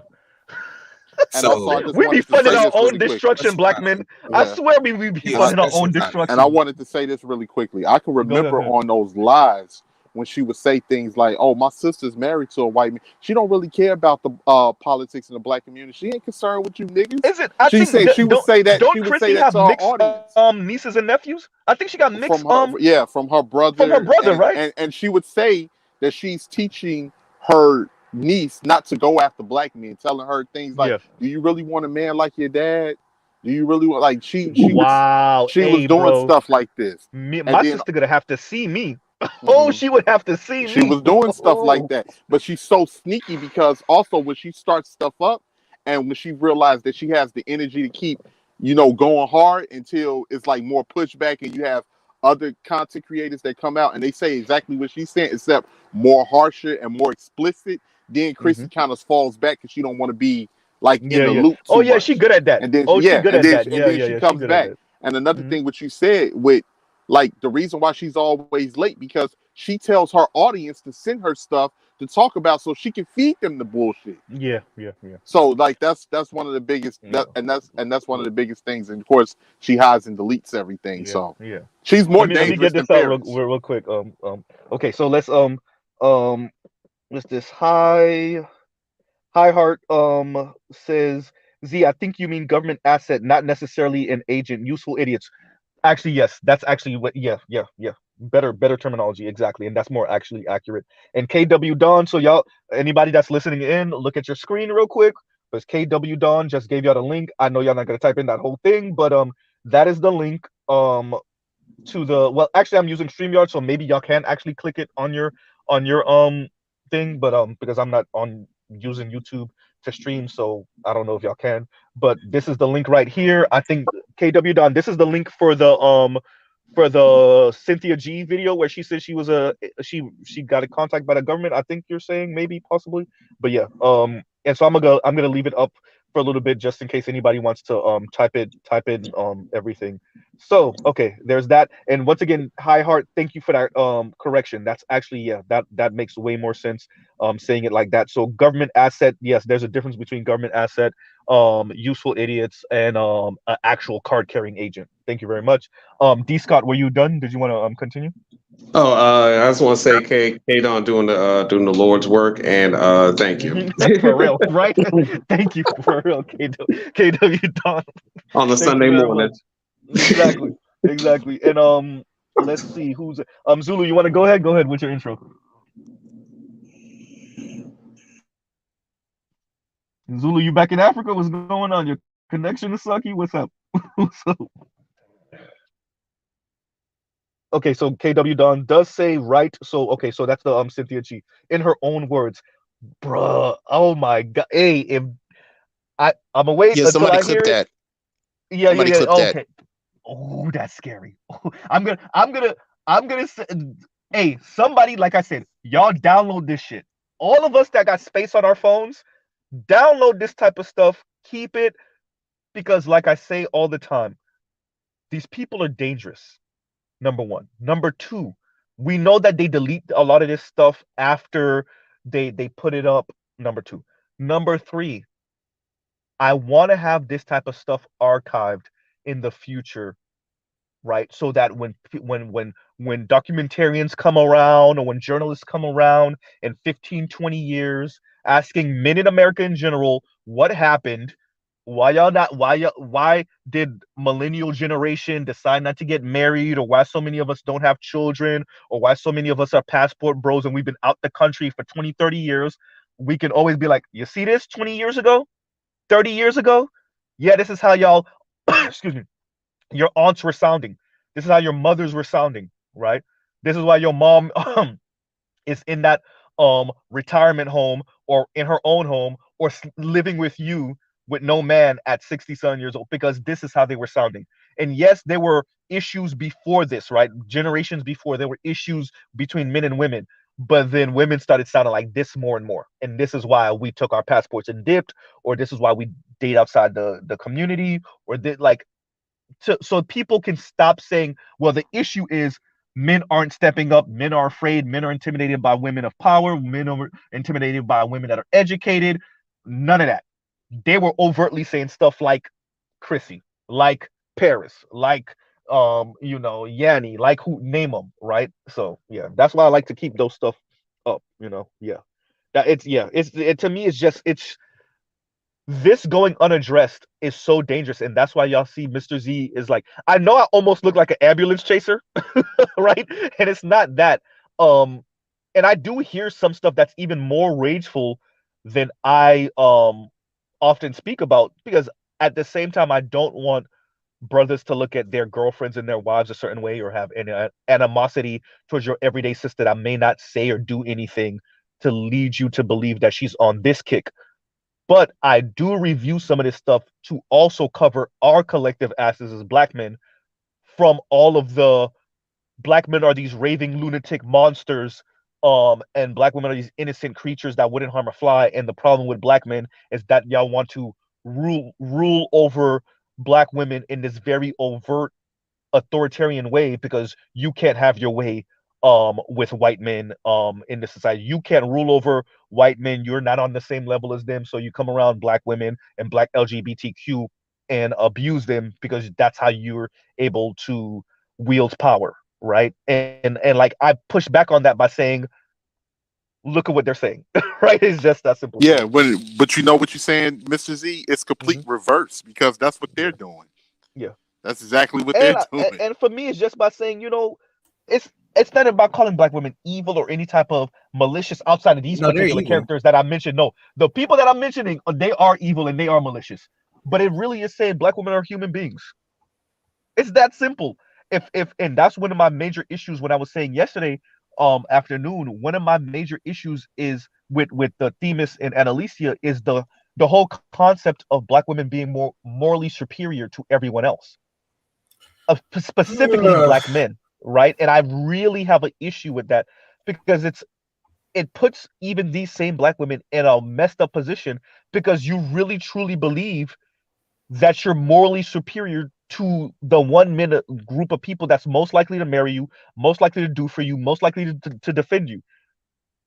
And you think that you're morally superior to them. And it's a turnoff, because that's what animates a lot of the conversation, particularly amongst some of our educated class of black people, black women, namely, right? And let me read this super chat real quick from Detroit, and then I'm gonna let you guys go. In Detroit says Cynthia G is way more dangerous because she had 25-year-old teacher brainwashed and saying that black women should abort both black babies by a black man and procreate with a white man. Just received no heat.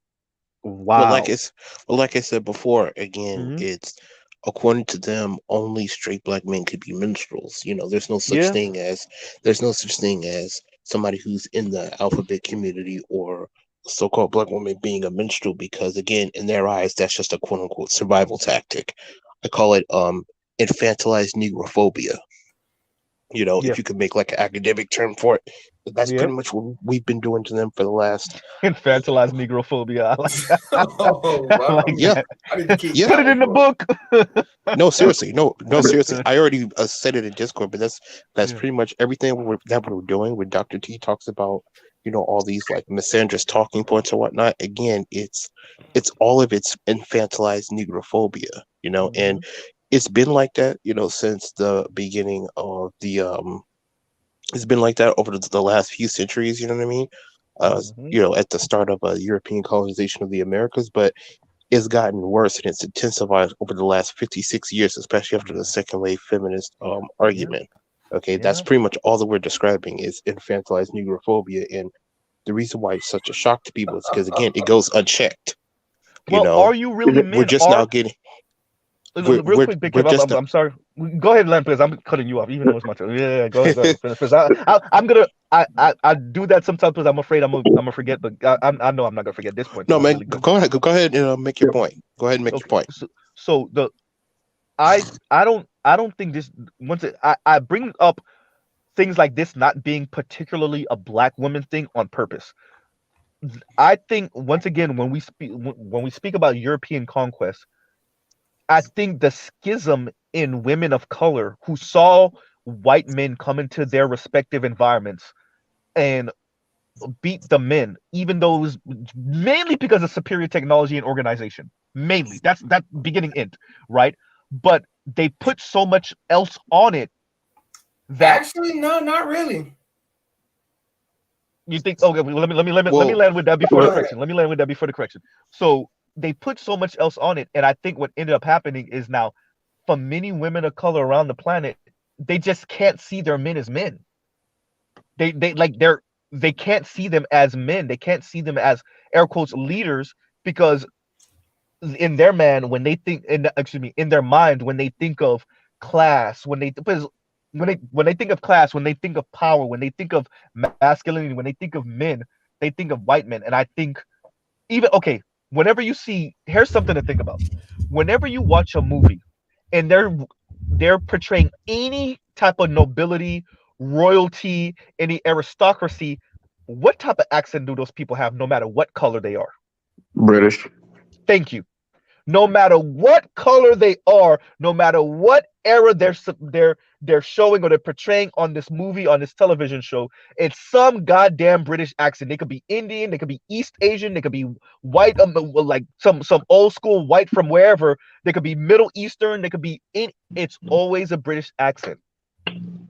You watch enough of that growing up in life, and then you start to associate nobility, royalty with this type of thing, right? With a British accent, white people, right? oh yeah, I'm So, and not I, and saying I, that. you know, yeah, Oh, I can say maybe that's in here in America, but I yeah. can't see like outside of the West. That's not much of a problem Okay, because okay, well, like Okay. okay, like in some countries, let's say like that's not as close to the West. Like okay, like in Mexico, all of the hmm the TV they watch there is a white person, right? But let's hmm say if you go to quote unquote China, right? All the people they have are quote unquote Chinese, right? They have their hmm Chinese movies, they have their Chinese themed dynasties and whatnot, right? So just like I like, it's also when you watch like the Nigerian, they have their own Nigerian movies, like where there's like literally no white people in it, right? yeah, But yeah, yeah, then yeah. you have it where it's Nollywood, like they'll have it quote unquote like when you go to their house or whatever, the Jesus is white though, right? The church when yeah. when you go to the church necessarily you see the quote unquote white Jesus necessarily in the front That's necessarily. some scary It's shit. like if it's not here, it's like small levels of inception. Just hmm well, the like period. I said, the big I like that small levels of inception. Go ahead, Big Kev. Go ahead, go ahead. well. I'm not saying that doesn't happen in other parts of the world. That's not what I'm saying. I'm Mhm. saying is that Oh, I know, I know. I it's just wanted to. it's just That was for my own, rhetorical. I just wanted to clarify some of the stuff I'm Yeah, saying. I no, know that's not what you that's were yeah, saying. yeah. Like basically, again, it's like again here in America, again, their negrophobic sentiments and behaviors and attitudes are constantly infantilized and downplayed and deflected and say, oh, well, it's because you're not a man enough and, this and that. hmm And, if you were just more of a man, if you know, you're just a big bad patriarch and all this other collective black gaslighting. women are a special case, bro. All of it is literally gaslighting. All of it is literally gaslighting. We hmm know what's going on. We just act like we want to lie to ourselves because it gives us a false sense of moral supremacy to lie to ourselves about how we got here. mm Then it is to just admit the reality that listen, the reason why we're in this situation is because a lot of our energy, both from within and without, was about compromising, keeping so-called straight black men in a compromised position. mm That's the reason why our community is so dysfunctional. It's really that simple. It's not rocket science. It's very, like what they say, what was it? Occam's razor. That's really what it Yeah, yeah, is. yeah, yeah, yeah, yeah. Even when we talk about the so-called government assets, like we talk about Gloria Steinem, and her being hmm a CIA agent. Again, it was always about subverting and undermining the authority and the upper mobility of so-called black men. Street black men especially. Like once you understand that, everything else literally makes sense as far as like Everything all else these falls like into crazy. place. Right, hmm everything else falls into place. If you start from that point and go out from there, that's where it's like, oh wow, that does make a lot of sense. Okay. Mhm. Let me And before anybody else, so you got anything to say, and then we're gonna have dead set, and then we'll because I know Zulu, you wanted to say something too. So Toy, you got anything? Just that Black women are super consumers. That's all we're here for. out of everything we done It's said on the hilarious. panel so far this morning, that statement right there, and I mean it's very clear and obvious, but like I will say I think the goal for a certain class of people in America is to pretty much turn all of us as super consumers, because you will never ever really push back on anything as long as you can spend your money to fill in the void that is your low ass self-esteem or whatever personal issues you got. Um, and then you will identify how great of a human being you are by how nice the shit that you can buy is, right? So I definitely agree with the super consumer thing. I think that's the fight now. The fight isn't to better black people's position politically, socially, even black people writ large position economically. The fight now is to make more Z, money or be a person of status so that you can have nice shit and be a hyper consumer. I definitely agree Z, with I'm that. confused And because it, I thought really the game was necessarily how I was looking at it was Mm-hmm. to basically keep you as an underclass forever, like a permanent underclass, I which was mean, no, basically what, I think that is it. I think that like, is that's it, but that basically doesn't mean you that's can't be a basically hyper what yeah, it is. that's consumer. what I'm. Yeah, that's what I'm talking about. Yeah, like that's what I'm Yeah. saying. Like, yeah, like keep us in a keep us in a permanently compromised position. Yeah. Yeah. Yeah, I'm okay. So then at Yeah. this point, I think the mission is actually achieved at this point because you can't. As I've been Ain't no looking at this fight left. math, every time I try to Well, do this math, I think you can't undo this math, bro. I don't. well, I'm well, gonna what happened? I'm gonna Well, wait with well, that a little bit, but before we all go, let me read these two super chats, and then we're gonna have dead set, and then and then everybody hold on to that for a little bit. 18 letter. Let me get this up. And Kaneda says they can't see us as men, even to the point that they help tear you down if you become too close to her imagination. White white of mother of manhood. Yeah, yeah, yeah. Right? And Kaneda also says the marriage to Megan enforced Mr. Z's point, sending the message that women of color can be princesses too if you continue to hate your men. Hey, I mean, like, isn't that is it I like to juxtapose oftentimes the Asian community, Asian American women with black women, with Latina women, because you see something there. There's a pattern there, right? Um, and maybe Asian women aren't as loud about it, or at least because we're not East Asian here or South Asian, but East Asian in particular, we don't know the inner workings of their community as much, but look at the moves they're making. And then also look at black women and look at what they're saying oftentimes. And when they speak about dating out, um, when they speak about men being men, who do they often use as the example? Right? I mean, So yeah. that's a little difference though, because in that situation, the cultural background of the women, I think, help dictate how they move. Doesn't it? Yeah. I would agree with that. How they move, but what direction are all of them trying to move to? Oh yeah. Yeah, Hypergamy you is see still what I'm hypergamy. saying? You see what I'm saying? So yeah, no, I agree with you on that. And that's it. Go ahead. On that topic, yes. I'm going to go back to what I usually say: culture is king. Yeah. So, when we talk about the class system, I mean, again, we're dealing with what culture has built, and give the example of the Asians. Leave them in the United States long enough, they become Americans. So, what makes this problem so intractable is the fact that the culture is what's dictating this. However, and this is the big however, humans are humans are humans are humans. So, with the world changing the way that it is, and we know that there's going to be no reformation for Europe this time, and with the technology Mm. being what it is, I think there's going to be a major realignment, because we're just going to, in the face of strife, what do? We sort of look for the opposite sex and then lean on them.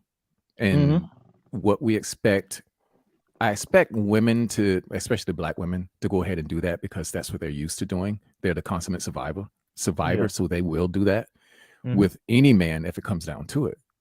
Yeah. Or non-man.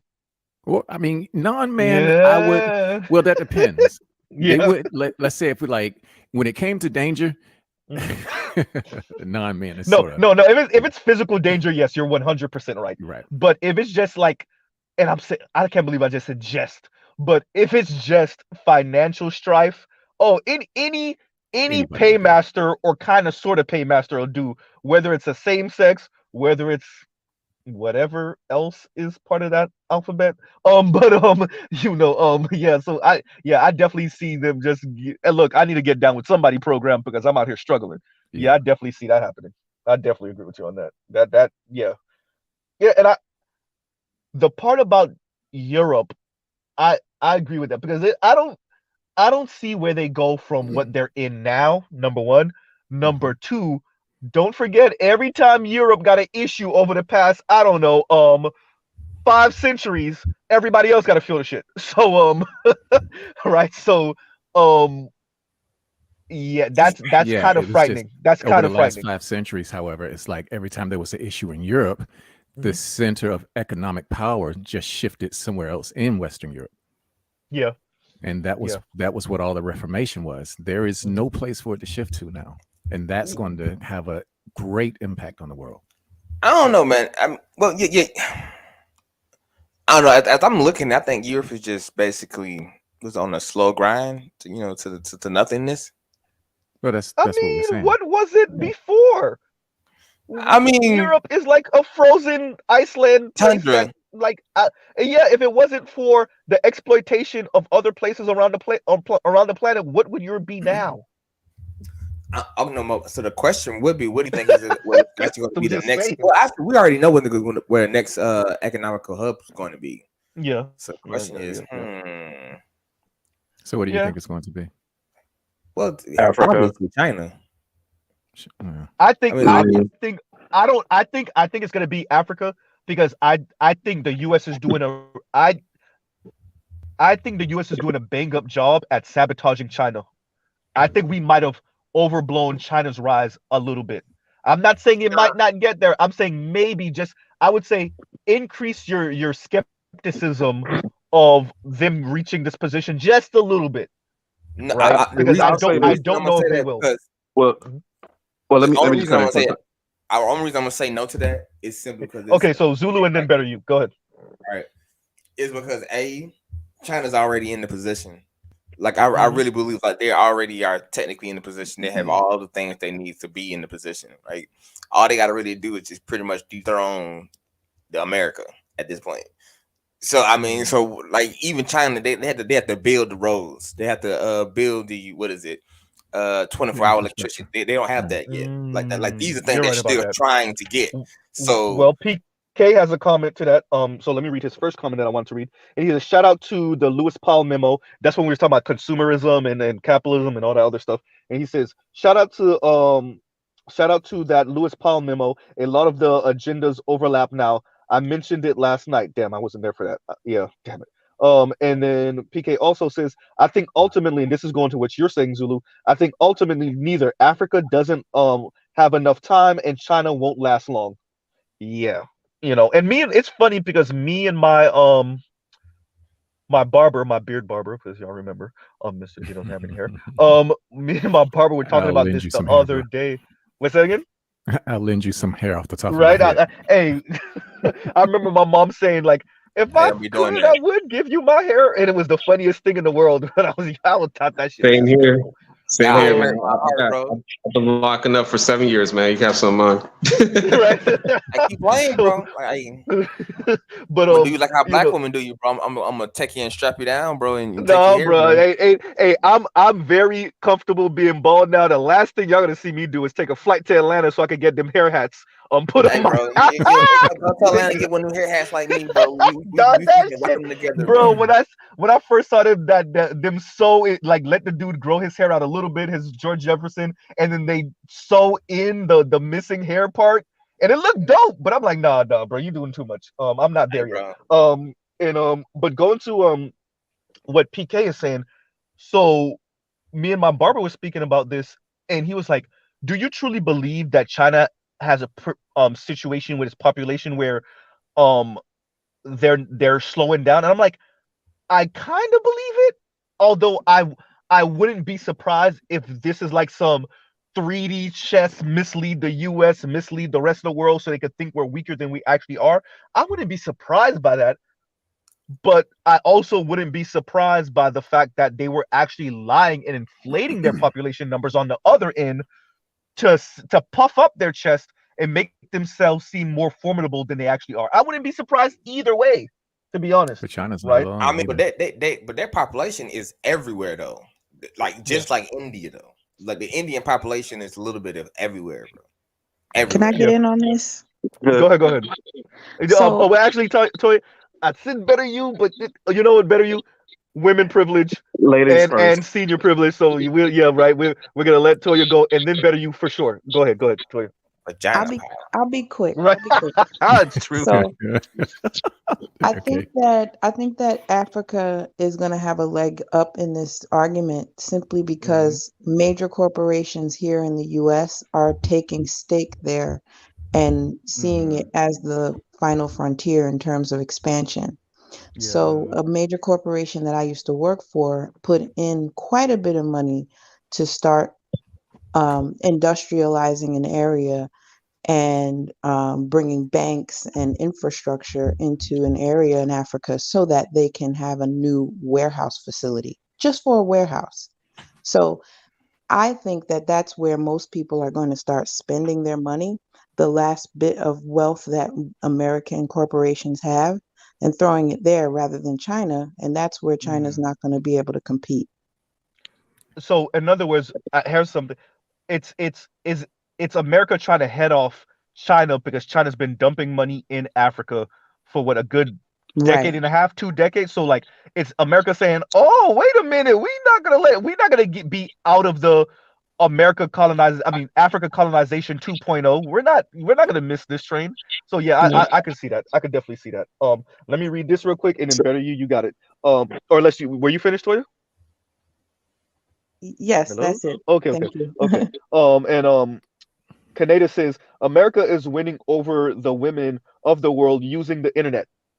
That that's so one of my favorite quotes is the lie is halfway around the world while the truth is still trying to get its shoes on.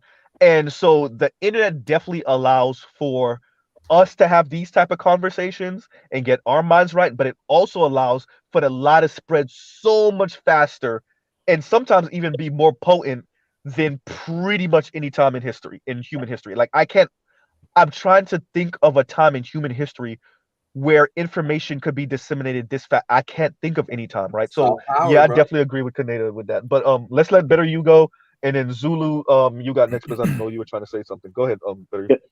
Gotcha. So I'll start here first with it kind of piggybacks off something Toya said earlier. I recently attended an award ceremony where I spoke with a lot of women in academia, and I say this: the impression I get from a few of them is that they recognize that there's a lot of fuckery. But to Toya's point, I'm sorry, um, it's one of those things where they do get drowned out and they feel like there isn't a support if they do go out on that limb. So we do have to make sure that when we see somebody sticking their neck out, we do provide that muscle behind them. In Yeah, relation to yeah.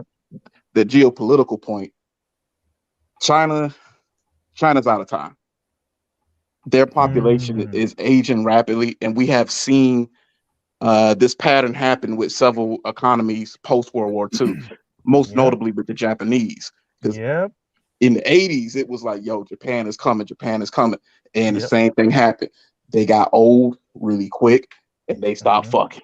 In the same I It's disagree true. with that, but I'll wait until Yeah. everybody Okay. goes. So yeah, we'll do it. So better you finish up, then Zulu, then Dead Set. See, wait, pause for the cause. Commercial break. yeah. Like, share, subscribe, hit the super chat, and you see what we doing right now. You see this larger conversation to put everything in context. You see this. This is what happens when people accuse you of hating the opposite sex in your race, but you actually don't. And so the conversation, BGS drifts, even though BGS not here, and it drifts into some geopolitical talk, right? But continue, better you. Yeah. And the same things are happening with China. And in addition to that, the sanctions that have been put on them with the chips have, in my opinion, they've effectively knock them out of the market. So they're really on a timer, and I really Mhm. don't see them engaging militarily and making the moves that they would need to do in terms of conquest, Mhm. i.e., conquering Taiwan and gaining those chip manufacturing capabilities Yeah. to be able to remain a viable potential superpower threat to America beyond a decade. China is a regional power. There'll be somebody that we'll have to go see in East Asia, but I Mhm. think that's really it. They're a regional power. In conversely, Mhm. Africa has the most time in the world of anybody because they have the youngest population. Yep. Oh, you Yep. know And That's a fact. Yeah, they do. oh They have hell the youngest yes. population. Yeah. Yeah. In no, some countries, the average population is less than 20 years of age. So, and when you couple that with their fertility rates and the amount of children that most of those countries have, yeah, they're going to be really young for a really long time, and they aren't going to have the population bulge problems that most Western and developed nations have for quite some time. Mhm. So I think the thing that's going to happen with Africa, it's going to become more of the manufacturing hub of the world. In terms of a military power, I don't think you're going to see that per se, just I simply agree with that. because of the I'll be real, like the U.S. industrial complex is so advanced, and we ain't spending like billions and billions of dollars, well, excuse me, trillions of dollars year over year, just for nothing. Yeah. I would agree. And I would say the internal politics of Africa, this is when it poses a real issue because the you don't have a Otto von Bismarck or a Alexander the Great's dad, Philip II, to unite Africa, not under one banner, not necessarily, but at least some common understanding of anything, particularly Yeah. South Sahara, south of the Sahara Africa. You, you have thousands of tribes in 54 countries on this one continent, right? So like, yeah, that's a major detriment to any them posing a threat. Even if they become, the economic hub, them posing a threat to anyone outside of that continent. I don't see it because of the tribalism and the fact that they don't have like a common understanding of this common understanding of blackness is largely a U.S. Western black people thing, right? Yeah. Black Americans, Black Canadians, Jamaicans, Haitians, Afro Latinos all across, South America and the Caribbean.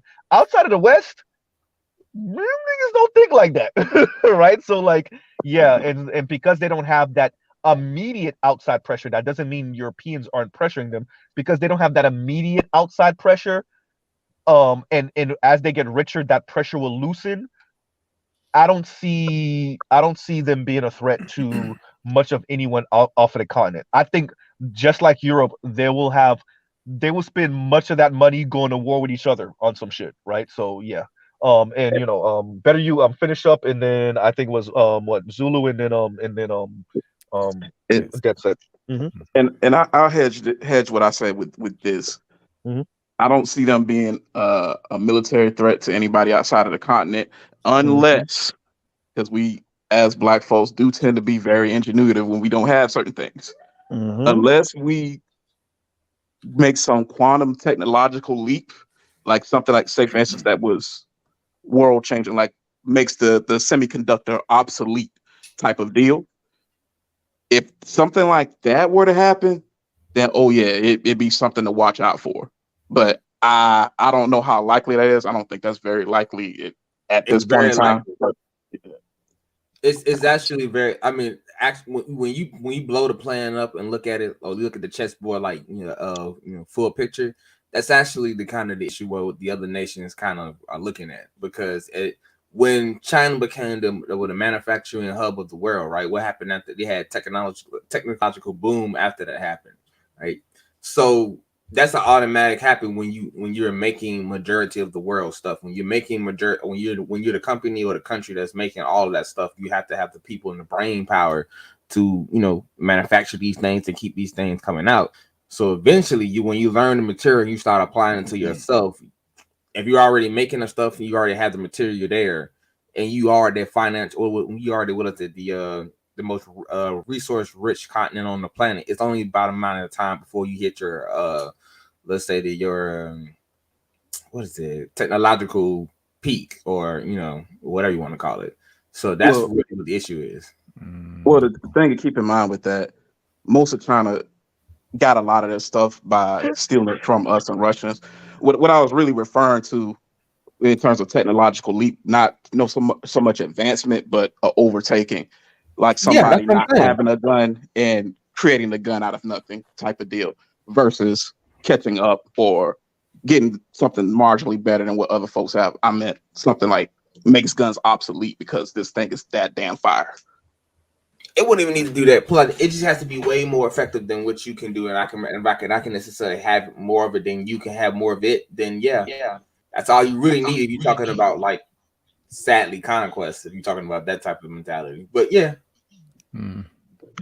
All right, Dead Set, go ahead, because I heard Dead Set in the background.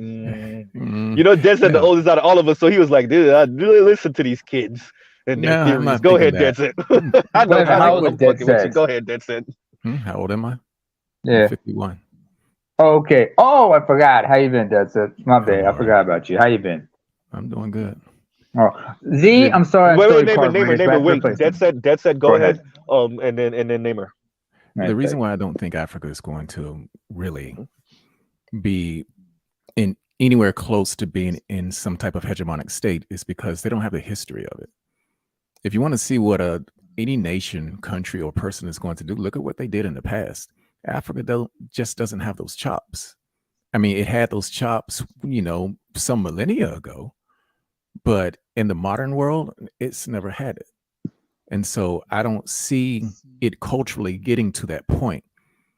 Its leaders are making strides in that direction, but it's going to take a bit longer. And with countries like China, like Russia, because we have to remember China and Russia, they're together in this shit. They have a pact together.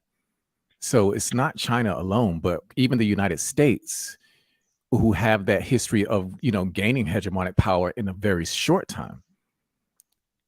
That's going to be the thing that that's I think sets the table in the future. And then also when we're looking at chip manufacturing or even new technologies such as fusion, because remember the fusion breakthrough happened in California, and they're looking to build that in Europe. So chip manufacturing in Asia, they make 60% of the chips, but we figured about the Netherlands, who has what's that company called? ASML, they have the machinery to make the chips. Yeah, precisely. Or you got chip manufacturing coming out of Mexico. So Yeah, I recently found out about that. I didn't even know Mexico was making chips. I was like, what? Yes, Go ahead. Mexico. Mexico's been tasked. Mexico's been tasked in ways that I hadn't anticipated, until I started reading up on it in the last 5 years. But I don't think that Africa, they'll be a player, but I don't think it's going to be a major player because of its history. I think thinking about, so this is where we get to thinking about Africa as separate countries instead of just one big country, because it's not. Like I said, I think because they don't have, like, okay, you look at what the pact that the Europeans signed to carve up Africa. Yeah, we don't mess with each other like that. And yeah, we're gonna Berlin go to war with Conference, each other. Yeah, the Berlin Conference. Like, yeah, we don't mess with each other 1884, like that. 85. We're gonna go back to war with each other again in the early 20th century, and then again in the 20 years later, right? We're gonna do that pretty much back to back before even 1950. But at least let's come together to carve up Africa. I don't see the Africans doing that.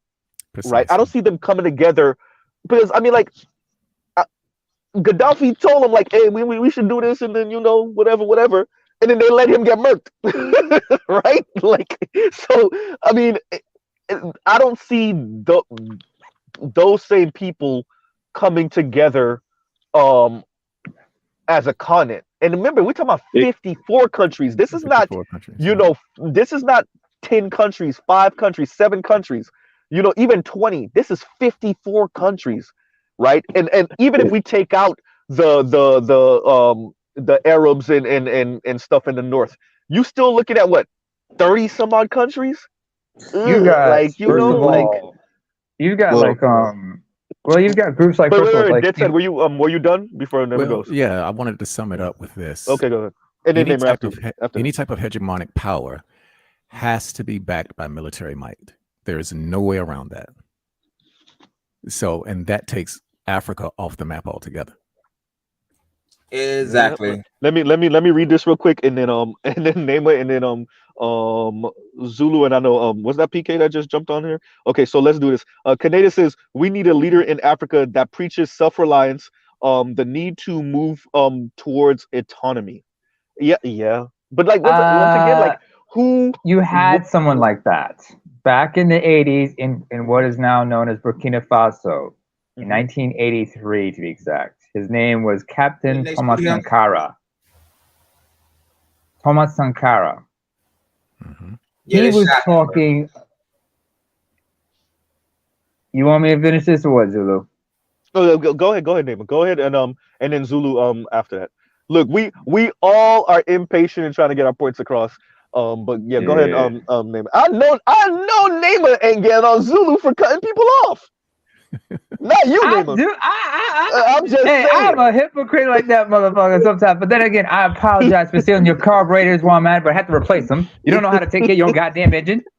Carburetor. But go ahead, Fuck go your car here. Fuck your ahead. backseat while I'm at it. On But a side note, I do probably need new injectors for the Z because that shit is missing, and that shit is gonna uh, cost me a little bit of money. God, hey, don't get no goddamn 30-year-old sports car if you ain't ready to spend a whole lot of money. Go ahead, Namer, finish. well, them restorations is a bitch. I'll tell you that much. Bro, is it shit? Is it? But but like I said, it was like you had a guy named Thomas Sankara. Oh, thanks for the $2, Michael Ross. Thanks, Mike. Uh-huh. Go ahead. And you had Sankara who would be talking about self-reliance, but then again, there were leaders who talked about self-reliance as well, like Laurent Kabila back in the DRC in '97 and whatnot. He got taken out as a result. Who remembers Patrice Lumumba? He was Yep, taken out in the yep, '60s. yep. Thomas Sankara in Burkina Faso. In Eritrea, Yeah. we're talking about in my native Eritrea, we were talking about self-reliance, and then a border conflict with Ethiopia, and next thing you know, everything goes to shit. And by the way, a lot of people forget. Yes, Africa has a young population, but up until recently, you saw a lot of young people, especially uneducated, especially from all parts of Africa, trying to make their way to Europe legally or illegally Mm-hmm. in a form of the brain drain. Yeah, And yeah, as yeah. much as they want to invest in Africa, there is that question you got that sister always asks about certain situations about each country is cui bono? Who benefits? Mm-hmm. Who's the benefactor? Who's the beneficiary out of the current situations that you find most countries in? Oh, D. Scott, thank you for the $2. Thank you. D Scott came in with D Scott. You might get you're gonna have to knock trail off, but you might get silver trophy for the next funniest. But funniest person in Mr. Z chat gotta be Trail Bentley. Like D Scott, you gotta go at Trail Bentley. I want to see blood. No, I want to see how go to work As I was because saying, go ahead. as I was saying, like you can't expect these countries to be united into one. I mean, you have several groups, you have several organizations. There's like in Mm-hmm. East Africa, you have IGAD, you have ECOWAS in West Africa, you have Southern African countries that are part of a separate organization. You have the Sahel the Trans Sahel organization. That's all. That's that band of forestry between the Sahara and the equatorial rainforests. Mm-hmm. That part of every country that's on the southern end of the Sahara is called the Sahel, and all those countries. I mean, they can't even converse in one language because many of them are either French, Arabic, or whatever. Mm-hmm. I don't think that would be a barrier though.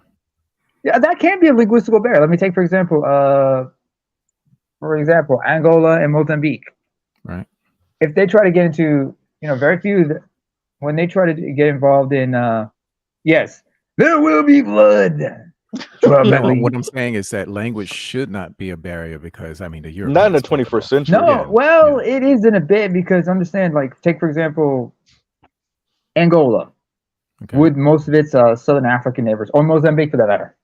Because I remember in the 90s, you had these military exercises that were being conducted by Mozambique along with South Africa and other countries like Zambia, Malawi, Zimbabwe, and whatnot. Everybody except for the Mozambicans speak English because they were former British But colonies. Angola is Portuguese. I mean, isn't Angola and Mozambique no, Portuguese? Angola. I thought Angola was I'll Portuguese. get into that. Angola, Mozambique, Guinea-Bissau, the islands of Well, Sao Tome and Principe, Cape Verde, and the Green Cape Islands or Cape Verde, all Portuguese. Right. And most of the countries that and you know their history of colonialization is not the same as theirs. Very few Mozambicans, and like one Mozambican officer, when he conducted that interview, he said he explained that most of us don't speak English because very most of us have had that education like that. Most of us were Portuguese speakers. There are very few of us who can converse with some of the South African ones in Zulu or Shona or some other languages because we're from areas that border those regions, those countries and whatnot. So you have that linguistical problem. It's still there. What I was Not to saying mention- is that Europe in West Africa, it's not. It's French. Everybody converses in French. You're right about that. But no, but I'm going back to like when not everybody spoke English, and or a lot of common language. I mean, or a lot of it was because like I said, Western Europe dealt with that issue. And I just don't see any reason why Africans can't because they dealt with that issue like centuries ago. So that's the reason why I don't see it as a barrier because it's not like it's not like Africans are not smart people. No. Yeah. And culturally, there will be blood, but again, they're just people too. They will see their similarities. So when it comes to language, take Senegal and Gambia. And after this, Zulu, because I know Zulu wanted to say something. Go ahead, Mema. Take for example. I came up before Zulu.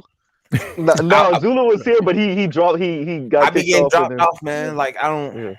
Bullshit, you dropped off. Zulu. Hey, you know what happened? Zulu came back. No, don't blame that. Zulu came back from Africa with the crappy internet. Go ahead. Even though I heard some of them got some fast ass streaming. Go ahead. No, it's Kenya just got the better internet than Ghana. But what I'm saying is Zulu came back because PK owed him money, and they were supposed to go half. Well, actually, they were supposed to go half on. They were supposed to go half on a dime bag. That's what I meant to say. But stay off the weed. But anyway, what I was trying to say. Finish up, Neymar. Let me finish. Go ahead, and then Zulu. I'm sorry, PK, because I know Zulu was trying to say something before you came up. Man, y'all bullying me. No. Anyway, go ahead. Talking about colorism. Go ahead. Why you don't like PK no more, bro? He's too light. First of all, how can I bully PK? First of all, PK. I'm it's light on light crime. It's light on light crime. I'm like 80. I'm not bullying him because first of all, I'm 85% dark skin, and then there's like 15% of me that's due to vitiligo going light skin. So and there are parts of me that are lighter than him. So that'd be ridiculous. It's busy bone on Drake crime. Go ahead. Do I have to start rapping like Busy Bone all of a sudden at this early in the morning? To like what Dead said earlier. I mean, language is not a complete barrier, but it can be in certain cases. I mean, like what I said about Angola with Angola and Mozambique with their English-speaking neighbors, it can be a bit of a problem. But like if you take for example Senegal and the Gambia are actually ethnically related to the people. It's the same people in Senegal as it is in the Gambia. So even though the Gambian folks, they were under British colonialism, many of them have not had any problem, conversing in French. If not, when it comes to the Senegalese folks, they converse in their native languages like Wolof, Mandinka, Fulani, and such. Because it's all the same people, and those, the same religions and everything. So they're all related to one another, and it's no big deal. But in certain places, in certain countries, like I said, like most of West Africa, with the exception of some of the Portuguese and English speakers, everybody else is French. And so, I when they converse with one another, it's no problem. They have to converse in French. And most of the folks in the Sahara, they're not, even though they're predominantly Muslim, French is the language they converse in. Very few can speak Arabic. the francophone countries. I think this is the beauty. If Europe left something for Africans, it would be just because it's what we're talking about for the most part. What 6-7 languages on the continent coming from Europe for the most part. Yeah. So instead of trying to differentiate between different tribes, languages, and dialects, and and just the myriad of different native languages on the continent. Pick a universal language. It's probably going to be English, but pick a universal language, and like maybe that'll be the first. That or French. Say that again. That or French. That's what I said. Yeah, exactly. That English or French. It doesn't matter because the European powers are spying anyway, and they got people in the country that will decipher whatever native language you're using anyway. So if the fear is that we're gonna use a European language and they're gonna be spying on us, nigga, they spying anyway. So Terrell, you ain't shit for the Loonies reference, man. So let's do Zulu and then PK. But yeah, go ahead, Zulu. Okay, well, my question that I wanted to ask necessarily, I think the reason I don't see Africa kind of forming like in at least like them little blocks like that, because I can't see what's the unifying cause for them to do that. I mean, because with Europe it was a big enough fish that they can all eat off of for them to kind of like band together, right? Like what would be the African version of the woolly mammoth that make you like look at each other and say, you know what, we can put this aside, so let's go ahead and band together to finally shake off the European colonialism and this kind of neo-colonialism coming from both China and the US, and the fact that the Europeans still are kind of sort of in there still. I mean, they are. Yeah, you see what I'm saying? So yeah. So that's what I'm saying. They never left. So my question, I'm of the mind, me personally, I'm of the mind that the Africans just don't want to change it though. See, now that's so okay. So that's a different. Well, that's a different question or statement than what you were saying before. But which, by the way, I would have to do more research to know how much I agree with you. But I don't doubt you is what I would say to that. Yeah, because how I look at it from me personally, right? Because I've been to Uganda. I just came back from like last week, right? Uganda and Tanzania. And when I was looking at the school systems, I'm looking at all that ass. That's what you were looking at. That was funny. Right. So I ain't hear what you said, but I'm gonna let that slide. No, he said no. He said you were looking at all that ass. That's what you were looking at. Oh, hell yeah, bro. What are you talking about, bro? Well, it depends on where he was. Boy. I was memorized. But when you look at the school system and then you seen like the world that's quote unquote emerging, and you're looking at the school system that I'm seeing these kids being prepared for, they're being prepared for a world that doesn't exist, basically. That's past tense, probably 25 years ago, right? You mean like outdated? Yeah. So what I'm seeing things like that, that's how I'm either of the mindset either these people don't care, or they're just so far behind that they don't know what they don't know. You know what I mean? So it's like the small things, like when you go to like some of these countries. I think it was somebody I forgot from New Orleans named Jesse. I think it's Jesse, right? Yeah, and he was talking about the brother Jesse. Yeah. Like they like in Uganda, they don't have mailboxes. Nope. No, like for real, like so, like it's set up that you don't even have mailboxes, so you can't get no address and nothing like that. So how do you get your mail? You gotta go to the post office. Exactly. Oh, okay. So same thing where I'm from. So so we understand it's like things like that's just like messed up from the very, very like flow up, that you have to kind of like refix and rejigger that thing. It's kind of like, whoa, bro. It's like that's a lot more difficult than it looks. It's kind of like when us in the black community, we be like, oh man, we can fix it. Then you look at the problem, you like, whoa, bro. Let me say this real quick. Zulu. Supreme, I think it says IB. I've never seen you before. Anybody know who Supreme IB is? Y'all ever Let me heard? see. Or Let whatever. me It's see. Supreme something. I only got IB on my phone. I can't see the full rest of the second name. No, I don't know who he is, but Hello. I would say that if you put your main profile picture over everything and then bring them Yeah, up, you might be able to make that yeah, happen. let's do that because yeah, we're not If his gonna name is Supreme anything, he probably a troll. well, good point. Good point. Yeah, he right. Okay, there we go. All right, let's do that, and then yeah, what's going on, Supreme? Hello? Can the rest of y'all hear me? I I can can hear Yeah, I hear you. can hear We you. can all Yeah, hear all you. I right. can hear you. What's going on, Supreme? The power of this white man. What's going on? Okay. Yeah. Troll. Yep. I, All I I right. mean, you got I drop him because you ain't saying nothing. Yeah. So Yep. Okay. Yep. Out of there. Yep. Okay. That's it. That's he. Before I can even drop him, he already left. Yep. Yep. And thank you, PK, for that because I look, Mr. Z been working a year and some odd to build his channel, and we having good conversation, and I'm getting my little shout out, and I actually like having this space to talk to brothers, and yes, and I'm not gonna let some freaking person, Wait a minute, you we on your don't. phone? Yeah, I'm on my phone right Oh, now. Man, just I would making be Yeah. sure. scared Because to do last time, mine, because man. I'm Yeah. still laughing about the last time you were on your using your girl's iOS shit and everything with your Yeah. Android ass. Yeah. I'm definitely using my phone right now because I didn't want to be in because using her laptop and then being inside, and I'm gonna be loud. Right?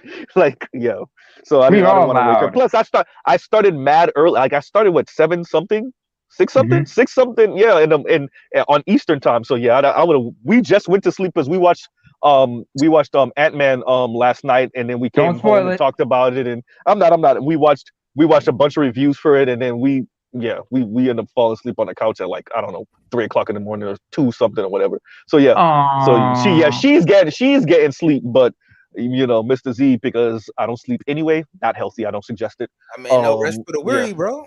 it comes yeah, it comes with working all those hours. I've been there. I've been Oh there.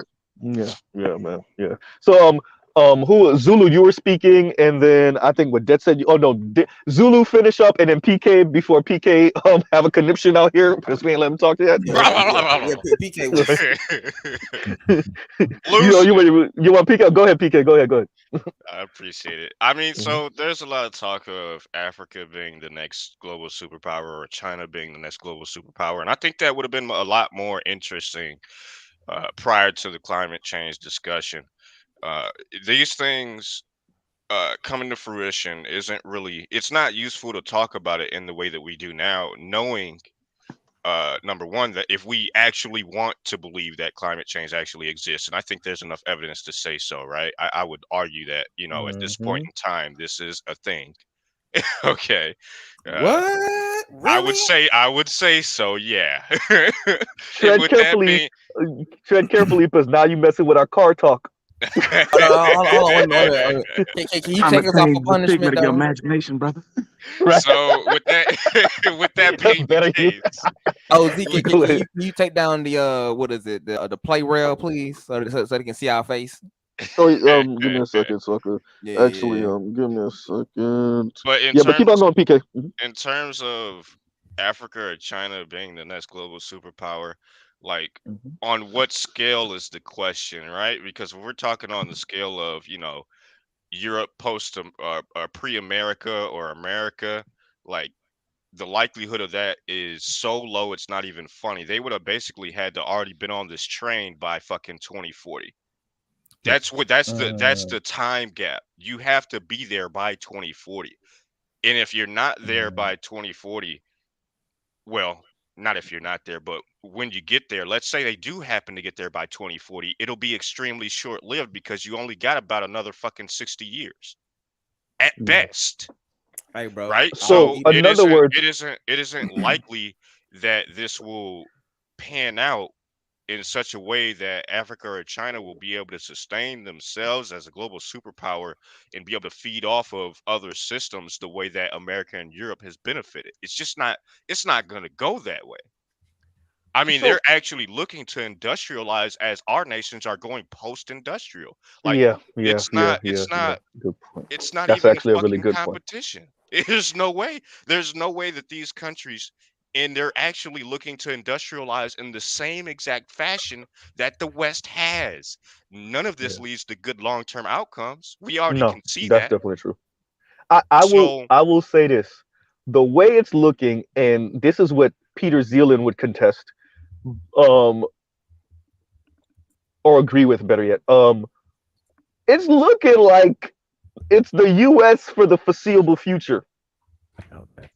It looked like we just found ourselves in a really low, and I say we, oh, because born and raised, but it looked like we found ourselves in a really, like, it's almost like Teflon Don. Like the US is like dodging shit, like no matter what, like, right? So it looks like, like we said, Japan rose after World War II, and we get all that great technology in the 80s, and everybody, like we were saying earlier, Japan's coming, and then now it's been 30 years of give or take stagflation, kind of. Not really inflation. Well, yeah, it's Yeah, it's been stagnation at the best. stagflation. Stagflation or Stagflation and stagnation is the They've political best. had the lost instability. Yeah. decade for like 3 decades. So yeah. Okay, so exactly. So okay, 3 decades for that for Japan, pretty much starting in the early 90s, right? Yeah. So you have that with Japan, and then now we're saying China, but even China's starting to go through its own kind of death throes, even though the population of China just completely dwarfs anything Japan could ever hope to imagine. Um, I just see that recreated. It's probably not gonna be Russia. Um, First of all, their military might not be as great as we thought it was. Conventional military. We're not talking about when they start launching nukes. That's a different conversation. Yeah. Number one. Number two, they just don't have the manpower in Russia.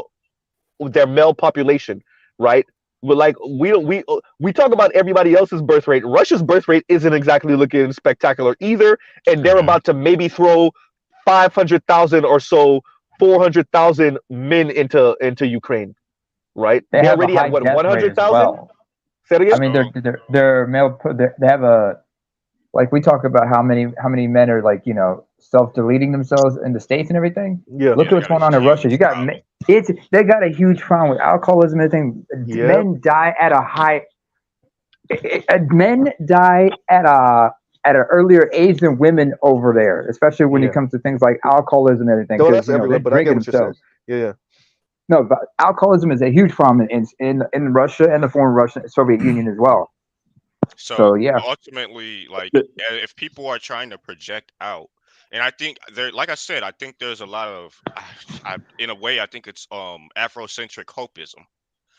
Mm, They're What? attempting. Yeah, I think there has been a lot of that. Some of it good in with in good, good heartedness, but in hmm truth, I don't think that that's very likely. Not really. If we wanted to have the- this conversation, really, if we were saying that Africa was already at the point of industrialism, circa 2000, then this That Hmm. would would be a be a different much, conversation. yeah, this would be Hmm a much more likely conversation to have. But we're talking about this in the next 20 years, man. Yeah, It's not, less than that.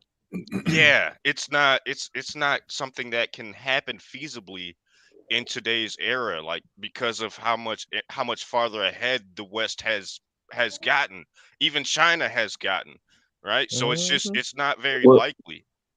I, And So how much the I would Africa like and let other me let me well, get countries? this out real let me. quick, and I'm then sorry. better you, and then Nema. So in other words, Africa is gonna be too late, and China is getting too old, and Russia don't got enough manpower. Europe is their heyday was a century ago, um, right? And let's go to South America. South America is just nah, Corrupt as fuck. they're not really going after it like that anyway. And the most threatening country in South America is Brazil, and that's just not a threat to the US. So I that's mean, it. so I the mean, under the idea that this mhm, is a real possibility, what it require is essentially a complete collapse of the West in terms of our infrastructure, in terms Yeah, of our population. That's what it would yeah, cost for them to be The- the new leaders. That's what it would yeah, take. yeah. well, Go ahead, better you, well, because I know better you want to say something, and then name it. I think we're having this conversation kind of over in the wrong terms Go because ahead. there's a lot of talk of who's going to be the next hegemon. Hmm. And in terms of that, I don't think, real talk, I don't think anybody's going to be close to So you're touching talking about America. Like, America being hegemon, the leader for the most part, but us maybe moving to a more multipolar world. yeah, I think you're going to Okay, yeah, yeah. have certain regional powers that are going to exert a lot of influence and hold a lot of sway, which, i.e., I think China is going to be the first of them. Hmm. China's not going away, but they won't be able to influence global events very far outside of their neck of the woods in the world. Mhm. And I think you're going to see that coming up more and more. Like America very much is going to control things and direct the flow of things. And the other part of it, in terms of who will rise and who will fall, we kind of have this thing where we the world super cop, and then it's like, Mhm. fuck all y'all, like we don't want to deal with y'all no more. Like it's only us, and we ping pong back and forth between that every few decades or so. With Africa, I think what's going to happen, there's going to be a lot of industrialization, there's going to be a lot of economic development, and with that development is going to come greater wealth, greater influence. And I think the big key thing would be them stemming the brain drain, because when your best and Yeah, brightest are going and working in all these other countries Manhattan Project, you of course are losing a vital asset. But once you yep. create some type of infrastructure to put them to use, now you have something that can drive your own economy, that can control your own destiny, so to speak. So I don't think Africa will become this hegemonic power, so to speak. um, I don't think that at all, but I think they will. There are countries like Nigeria and especially Rwanda already now has become the Switzerland of Africa Mm. in terms of their Um, Mm. I would in Yeah, terms of their. let me get this Rwanda. out But before you finish, better you. So uh, so Sherman Presley, thank you for the Cash App, and Sherman Presley says he's supreme immortal. That's the brother that was in the back chat, and he says his internet connection was acting a little shaky. So okay, if you come back up, I'll give you a chance to speak, but I'm still gonna cover the screen. But yeah, okay, and better you finish up Nema, and I yeah, think that said, did you want to say something also? Yes. Okay, yeah, so finish up better you, then name it, and that's it. Go ahead. I'm gonna it, be on mute mode because people think I'm racist all of a sudden in the chat. What the hell? I like to be What? racist. Never Wait, racist, but you? Provoked racist. it. Yeah, okay, yeah, but bro. If we're talking geopolitics, nobody's doing no racial slurs, and we're not the divestors. We ain't calling these women dirty foots. Okay, so oh no, so go ahead, better tone you down the than name it, misogyny, and Jim. that's it, right? Like, go ahead. But I think that's pretty much it. Don't count out the Japanese either. Like they got Yeah, Gundams. yeah, yep, yeah, right. Hey, y'all let stop playing with the Japanese. Condoms. Stop playing before they really create Gundams on y'all ass. Hey, bro. Right. What resources, bro? What That resources? hey, good point, because bro, like it's actually a little scary to see like world population like start to plummet. Even India, I think right now is at what 2.4 children per woman, which isn't bad. Obviously, it's still above replacement level, but it's if it's 2.4 now, you gotta know that in 20 years that shit's gonna be like 1.9, And the 1.8 or problem with some that shit. is, a lot of people don't understand. First of all, just like what his name, Anubis mentioned, Mhm. China's regarding China and its population, that Yeah, that one one child child policy policy. definitely Now kicked them in here's the ass. okay, yeah, and because of it, that and the preference for boys, and of course, Mr. C, I'm sorry, I have to grab you by your ankles and drag you down memory My lane. If you my might, apology, my apologies, Supreme. I thought you were saying that on purpose. My apologies. So my definitely apologies, Supreme. I thought you were saying that so that you were trying to tell me that you weren't like some type of troll or something like that.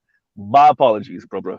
So Mm. yeah, y'all all forget that Men in Black forget machine thingy that they pointed out people eyes. So yeah, Deneuralizer. Yeah, that part. That thing. My Deneuralizer. bad, Supreme. That was definitely not on purpose. If you guys can look in the red light here like that. Bing! Okay. Right? Now. Okay, so nobody remembers. Okay, keep on going. Okay. Anyway, what I was just saying is like, and Z, you might remember what I said one time in when you were like doing a hangout, like with China's like one-child policy, and this also parallels with India, because remember in India, you have a huge because of the huge preference for boys in both countries, you have this huge sex ratio difference. And what did I say, if you might remember, when it came to newborn baby girls? Who benefited from them being disregarded in China and India? The European and Americans. Why European and Americans? Because most of the babies they were adopted from China and were Asian girls. Asian girls mostly. That's right. And most of those girls have a preference for white dudes for the most part, because they've been mostly raised by white couples. And so that there's a sex disparity. Talk about an identity crisis like a mug. Go ahead. It's not an identity crisis. It's not an identity crisis per se, because you also have African kids who've been adopted by European and North American families. I mean, where I live, there's a Norwegian couple, and they got 2 kids they adopted from Ethiopia all the way back in the early 90s. No, early 80s. They not met them, and they're pretty cool, and they're pretty, well-adjusted Norwegians through and through. They don't really speak their native language, and I once asked them about that, and I said, "Oh, I understand. I get it. And their father, who I'm pretty, who I've like a bit of a love-hate relationship. They understand. I get it. So when some people look at them, I looked at one of them and said, "You look like you were my ilk. Where are you originally from?" I told me, and I said, "Oh, okay," but because of that huge population, body blow. If you look at if you look at both India and China's population pyramids, and watch the transition in the next, from going back from the 70s all the way to what is being projected by 2050, you're going to see that population get dented. And on top of that, look at other countries that are suffering from the same thing. Like we're talking about major powers. Look at countries in the Middle East. Their population and their birth rates are going down due to, and a lot of people talk, and this has to go with bringing up the Islamic world. And no, we're not being Islamophobic, folks. This is talking about some shit that needs to be pause before you get to that. Let me read these comments real quick. So Afro National says Brazil, Russia, India, China, BRIC. Don't forget South Africa, because I think it's BRICS, right? With the S on the end of South Africa. Yeah. So Brazil, Russia, India, China, I'll throw in South Africa. Teaming up against the West as we speak. That is true.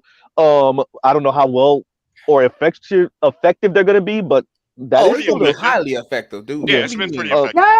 Well, not really, because you guys are forgetting. Before we finish, let me finish reading the comment. Salute to you, intellectual brothers. Hashtag support Black Male Media, SYSBM, and NIW. So wait, before we finish that, and Chubb Bentley says, hell, you got crack babies adopted by white couples. True. And then he said Losing Isaiah. Losing Isaiah was I remember watching that movie over and over again as a kid. I don't know why. Yeah. And it was extra sad as a movie, and I still watched it like over and over again. I don't know why. It was me. It wasn't my parents or my mom or anything. I don't know. Yeah, but yeah. I've seen that movie, and man.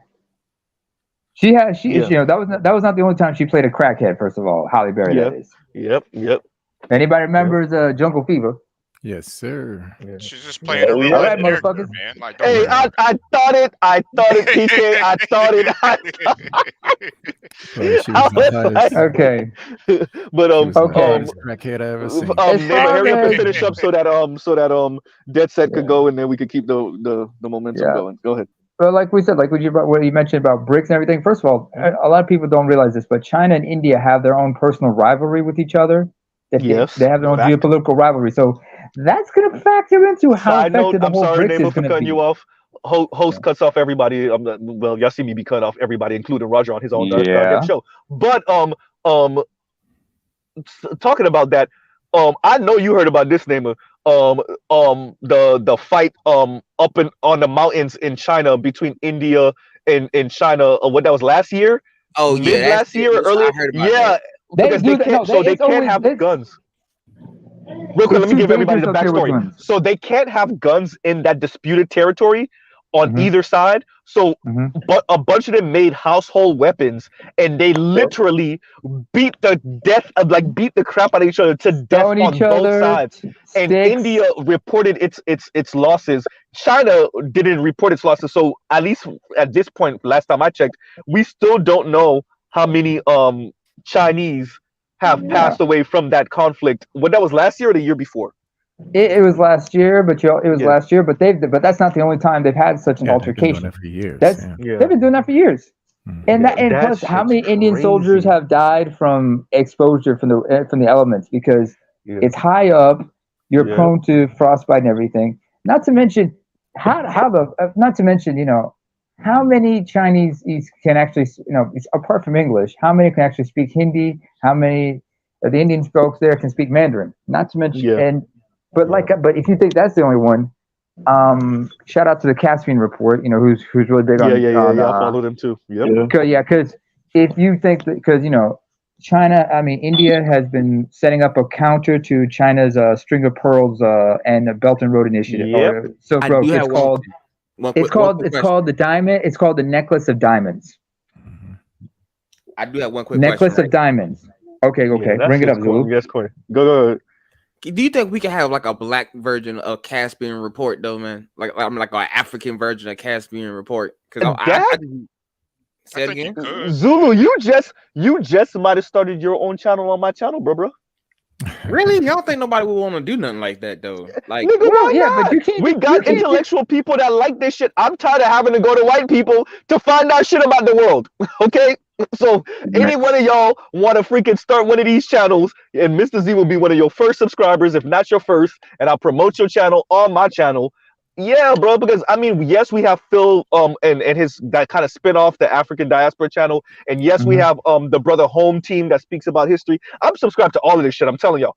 yeah, me Yes, too. we Me too. have these different channels, but for somebody that does like the kind of mini docs that's like 15, 20, 25 minutes long, going in depth about a subject. Oh yeah, Yeah. I'm definitely down to support that shit. By the way, he's From an not white. African or black perspective. Oh yeah, I'm definitely Well, I down for think that He's shit. not. the reason it probably hasn't already taken place is because Mhm. we're looking at we're looking at a group of people who have historically, not Mhm. been able to have as much time as white people. So, and Asian Well, people too. So, mhm. Yeah, I By mean, the these way, things cost money and time, and what do we mhm. not have generally as a yeah, group? yeah, Yeah. Money yeah. or time. By the way, And there is something to say, real quick, Nimit. There is something to say about, and this is where sometimes I beat myself up. And let me actually do this side note before BGS pop up out of nowhere like the ghost of Christmas past. And BGS whoa. did tell me to start a political channel, so I gotta say that shit too, right? So let Mhm. me say that on the side. But I do beat myself up sometimes with the gender and sex conversation. Let me make another side note because Dead Set is here, and Dead Set did get on me about over focusing on Paris Milan. Fuck Paris Milan forever. Just a side note, just I gotta say that. So Do your thing. but like I do think we need, because this space, we like that shit. We into that shit too. So Mhm. we do need I would prefer a brother, but a sister that don't hate brothers, I'm okay with that too. I You know, refuse. but like that gives us like that has that type of channel, like a Casper report, like a Din and Now, for those of y'all that follow Din and Pause. Now. I need That to be Go ahead. misogynistic for 0.5 seconds. No, Go we ahead. don't want no bitches fucking reporting shit. I don't Okay, Ed. believe you. But No, I I saw stand with PK PK Ed on on this You one, Twitter. I need was bro. like, no okay, people. right, Yo, okay. They are I would not say, people. Go what's ahead. his name? Philip Scott. yo, He real does quick. have a female on his. He does have a woman, one of the women on that contributes to the He show. does. She's This has Ethiopian. been your daily dose of misogyny from PK. Okay, PK, we get Okay, it. and PK, let me read Aquateki says listening in. Thank you very much for the super chat, Aquateki. And Supreme Immore wanted me to read this. He sent me a Cash App. He says Rwanda, Kenya, and the EAC, East African Community, are making strides towards hegemonic power. The leaders are taking turn with heading the EAC. That's dope. That's dope. That's dope. We don't They've even been have doing elections. that for. They've We been doing just that for switch. years, man. I'm down for that, depending on the type of environment. Where, let's say, if it's 3, 4, or 5 different countries, we don't even have election on who the leader is. Every 4 to 5 years, it just switches to the next country, and we just keep that going. That's dope. That's dope.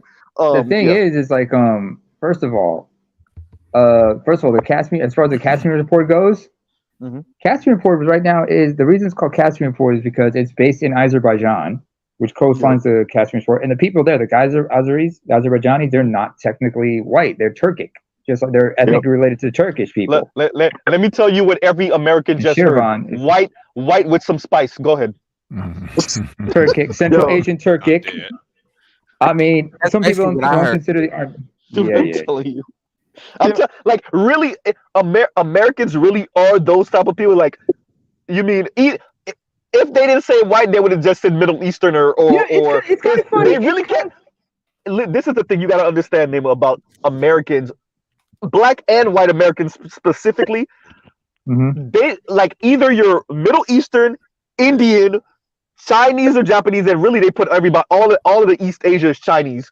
There's no Singapore, there's no Vietnam, minus because of the war. There's none of that. Or you're Mexican, which covers pretty much all of South America. Right, I'm telling you, Mexicans like and Puerto Ricans. Yeah, like it really is like real, especially if you go back to older cats. Older cats really don't know anything outside of Cuba, Mexico, and Puerto Rico. Yeah, it's crazy. So you got to bear with us when it comes to stuff like that. No, I get it because I grew up around Americans for the first half of my life. And then after so this, I know what I mean. Dead said, and then we'll keep it going. But yeah, so Dead said, go ahead and we really need somebody to produce some of this content. Because the thing I love like, talking about this shit. Yeah, but Zulu, he has to do it outside. Let Dead Set go, and then I think PK is trying to say something. So all right. I think that once you start getting into who's, I don't want to seem like I'm backtracking, but let's talk about the BRICS, for instance. I'm trying to measure their ability to affect global economy or just to affect the American dollar, because I think those are going to be the two most telling signs that they're really making some like the type of strides that could supplant some of the major players of the 20th century. I agree with that, but you have to hit. I think that one of the major issues that we're running into, and the BRICS is going to run into, is that just because you destabilize or decentralize the dollar doesn't mean you've defeated the ideology that came came with that dollar and the strength of it. And so if you attack this in a single pronged manner, you cannot defeat it. You'll just adopt their ideological views. So you become the same beast. And how do you even dethrone? I mean, like, I think it's possible, by the way. I'm not saying it's impossible, but the US dollar is what, like 70 some odd % of global trade is with the, like, that's a lot of dethroning you got to do. That's a lot of dethroning. Right? So, I mean, I think that's a lot. There's a lot there, in being able to disrupt that.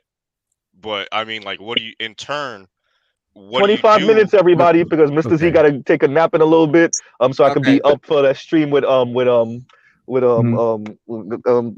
how do I forget Sanddog's name? Sanddog. And y'all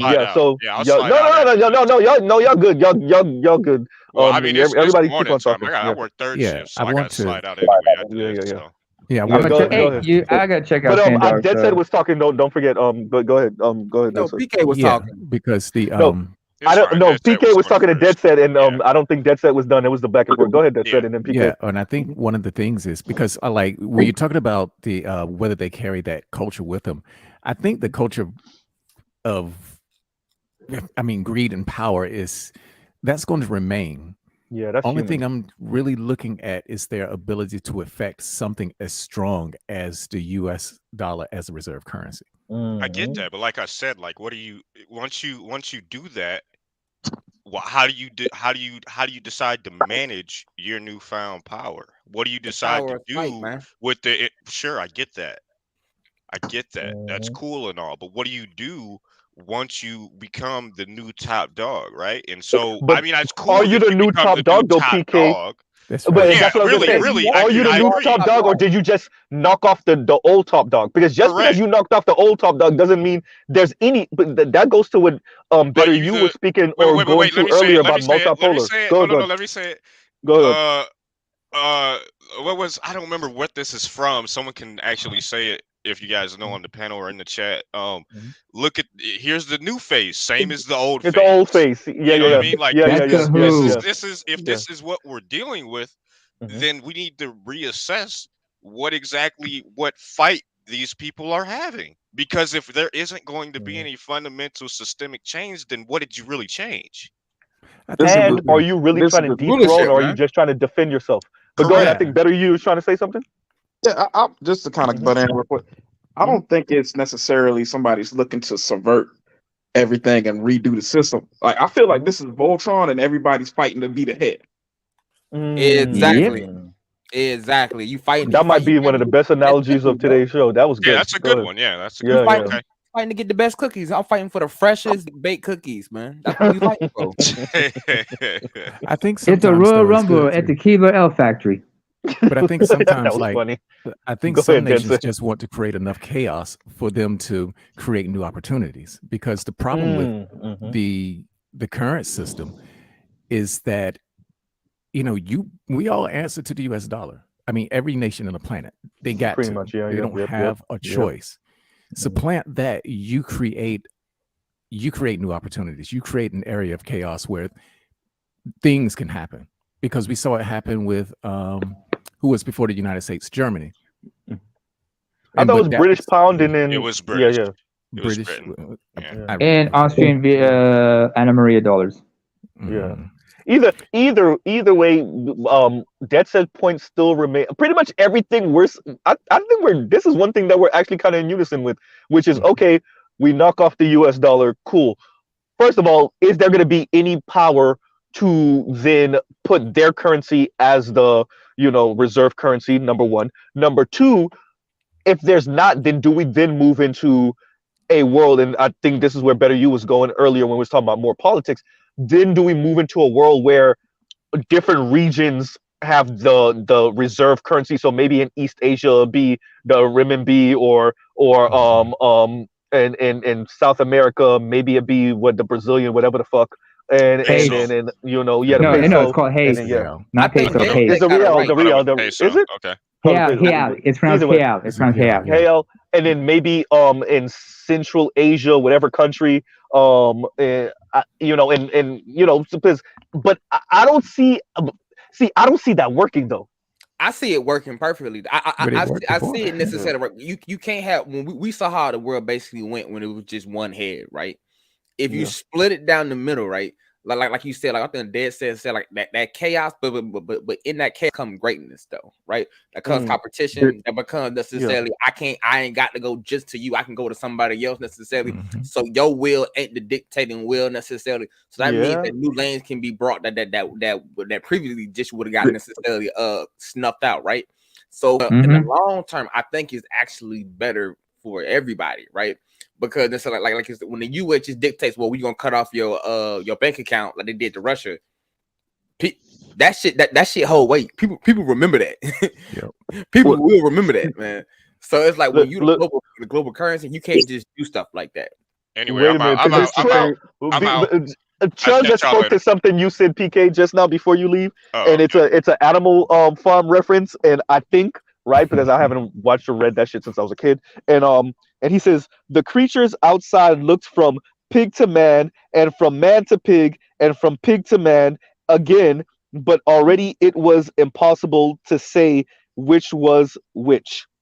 And that goes to what would possibly happen if we removed the U.S. dollar, or even the U.S. country. Let's say we, What do you replace snap it the with? U.S. out of here, and whatever country.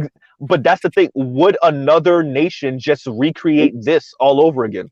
I think They there's put been a their lot own of version there's of been a this. lot of evidence to support that a lot of these countries are actually trying to move in the exact same direction that You we see? move. And I that's what think I'm there's a saying. lot of evidence to support that. And so with that being the case, like man, fuck.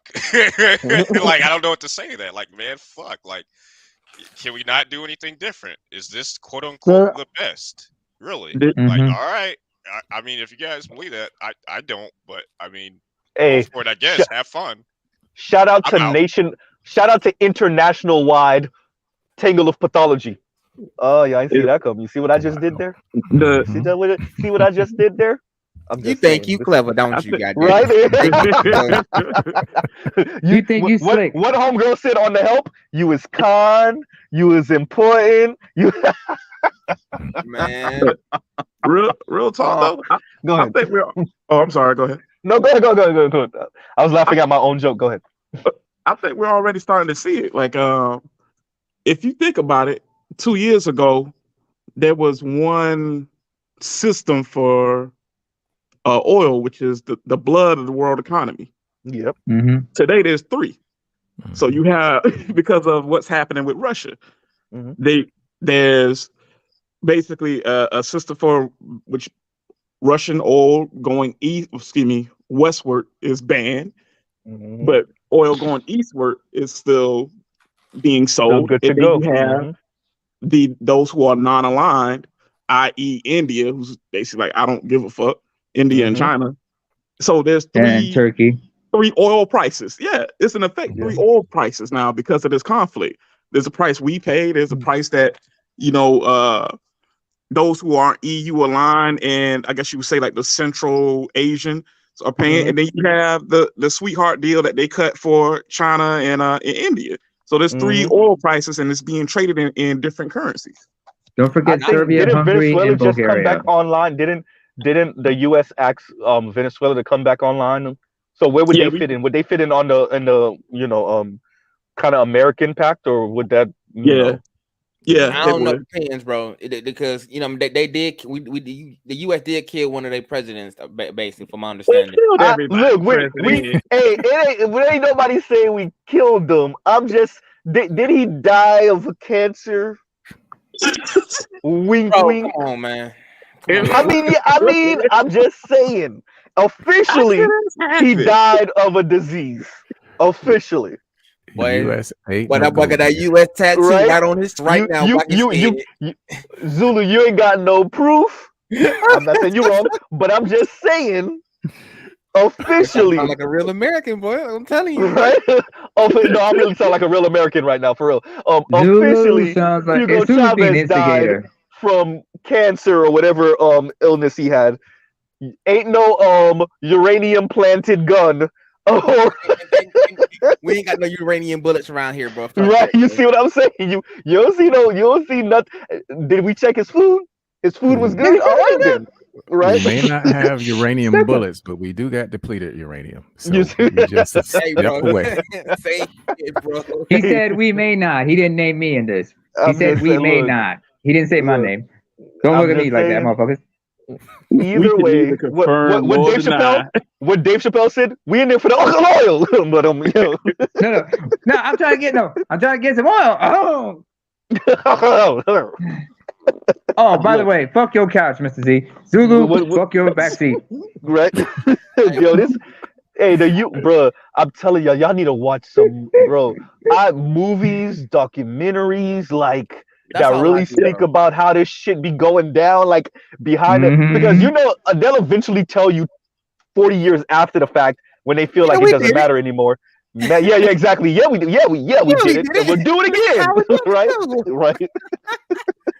This is how we did it. This is how we did it. And For real. 95 to watch the documentary, bro. I'm telling you, bro, these motherfuckers over here, bro.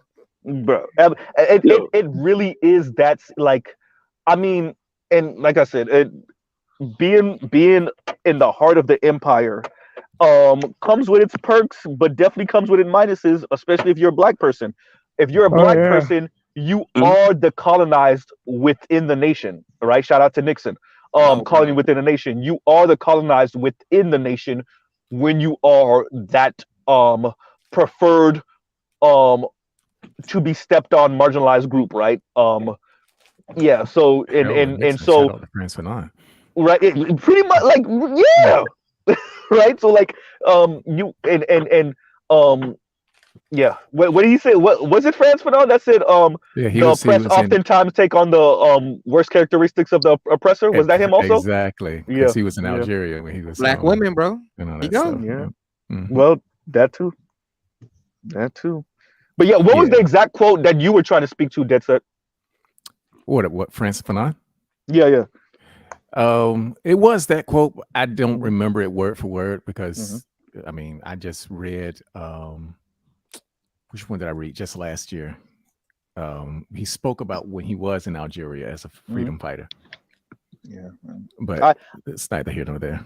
I So I do actually have one do want question. to do a panel one day with the brothers that have been overseas, like Mhm. Zulu, and to have a conversation about how does America look from overseas, right? Oh how does it boy. look how does the empire look when you're outside of it? Oh yeah, that was great. Oh, it looked like Yeah. God, bro. It looked like it like when you come from like outside the you like you didn't have no mental, faculty or not mental faculty, but no mental understanding of what it is. But from the outside looking in, like oh, like nice sports car. You just is like God out here. They'd be like, what? The nigga Like I just told pulled this up in a one girl, I Lamborghini was like, Countach in the 80s. I mean, I told one girl, I was like, yeah, you can get shot in the head in the U.S. You probably live. It was like, what? She was like, they have magic. They have magic. And I was sitting here like,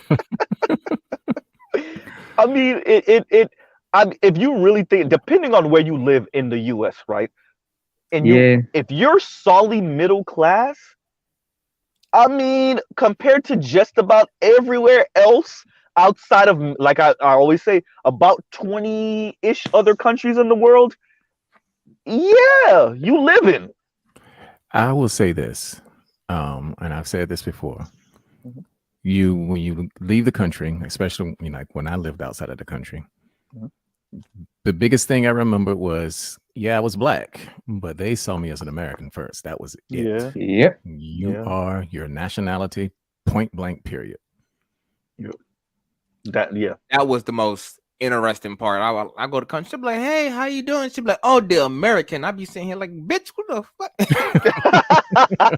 Because bro. when you hear American, you hear white, right? Bro. And there's certain places when they do say, it depends on where you, because like I remember watching something. That's what they meant, Go bro. ahead. Because Yeah. when I came out there, I'm like brown skin. They looked at me, they was Ooh. like, oh, the light skinned man. I was like, Pause for the cause, Zulu. Wait a minute, you just say something real. When you just said that's what they meant, let me bring it back for everybody. 20 seconds. I said, Zulu, that's because when you hear American, you hear white. Zulu said that's what they meant. Go into that, Zulu. Go into that. Wait, where was this? Where was this? like, but this when I was in in general. Tanzania, right? So when I was in Tanzania, like, and I was just having a conversation, I'm talking to one of the girls or whatever, and she was like, "Oh, well, I was, like I lost you at the mall," and she was like, I asked one of the mall ladies, I was like, "Did you see a light skinned guy who talked funny?" Right? And for me, a light skinned man who talk funny. And Zulu is browner than a motherfucker. Zulu is brown. I'm dark brown, bro. Like, but Well, compared to them, he might be considered light skinned. Real quick, real quick. Let him land with the story. Go ahead. But it was the mentality that, like, it was more or less they think you kind of all had the same kind of mentality and whatnot. But like when I was explaining to you, I was like, it's different. Like, just like you got like a variation of different tribes, right? You know what I mean? And she understood. When I basically explained it to, like, you got a tribe, right? And your tribe will live over here, your other tribe live over there. Then she kind of understood it. But like up to the end, she was like American, Just, It's we got a question. Interesting. Okay, so Indigo asks Mr. Z, what would they call you in Haiti? So I'm brown. I'm maybe like maybe a shade darker than Zulu, right? And one of my homegirls who's darker skin, she Mhm. does speak often to me like a nigga's light skin. And I'm like, if I'm light skinned, then what is my girlfriend, see-through? Like because my girlfriend is actually light skinned, right? She's like she's Redbone? lighter than J. Cole, but she's darker than Drake, somewhere in that middle area, right? Um Mm-hmm. and yeah, so like I see where Zulu's going with that. So in Haiti, I would maybe be referred to as like lighter skin, but a nigga don't pass the brown paper bag test. Like I'm not right. I'm not lighter than a brown paper. I'm not even the brown paper bag. I'm darker than that. But you know, once again, like how we see shade in color is very interesting to me because I never saw myself as like anything approaching lighter skin until I speak to some of like I remember one of my guy cousins said something to me one time and I was like, nigga, what? Like like one of those because he was referring to me and his younger brother, and I was like, nigga, I am not light skinned. Like, what are you? I What? mean, I think the question he's asking you, he says, basically, what would you call you as far as nationality in Haiti? Oh, Or American. what's the term they were Definitely, called? or there's a term. It's a little bit of a pejorative.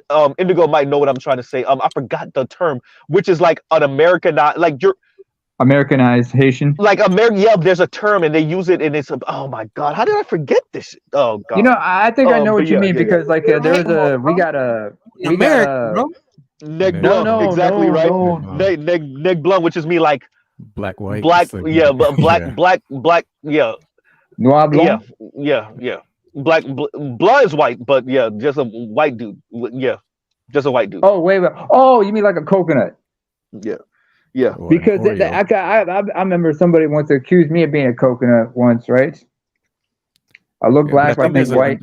I think there's an understanding when you go overseas that Mm-hmm. when they call you American, they are literally referring to the face of America being white, not just Yep. culture. Yeah. So they can hear it in your voice.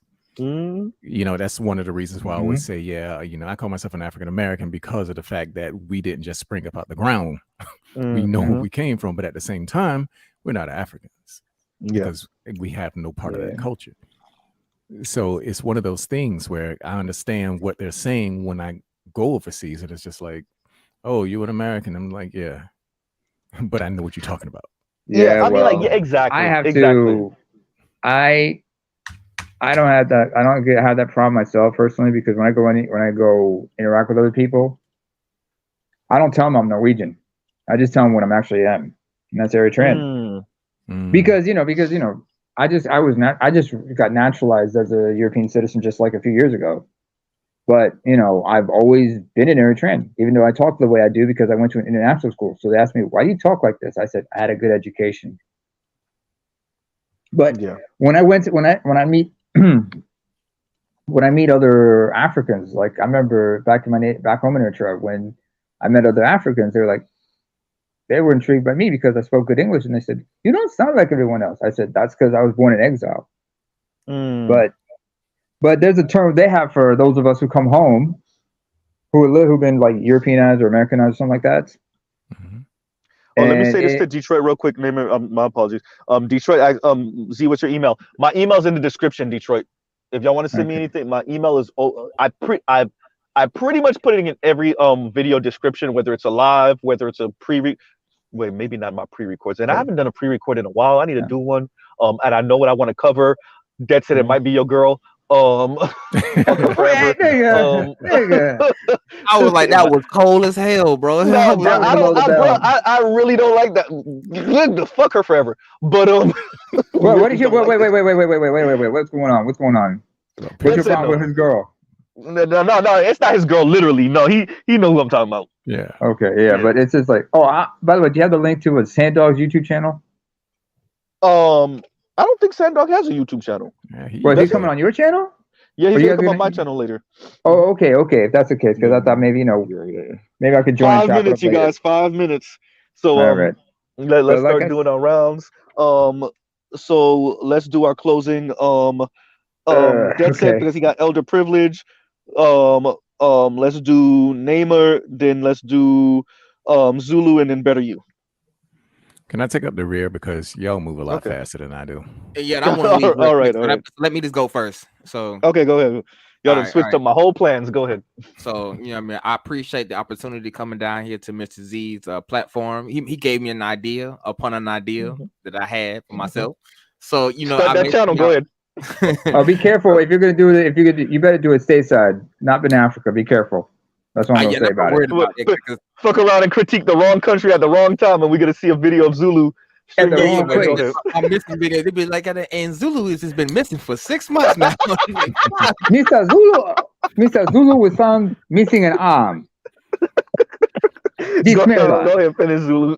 All right. So I appreciate the idea from the idea, man. I just gotta say, man, for my my African brothers and for my American brothers, man, you get the opportunity, man. Y'all all should come to Uganda and help me build my fortress of solitude and awesomeness in Uganda. I appreciate. You better hire Ethiopians and Eritreans right down there because there's a lot of us there.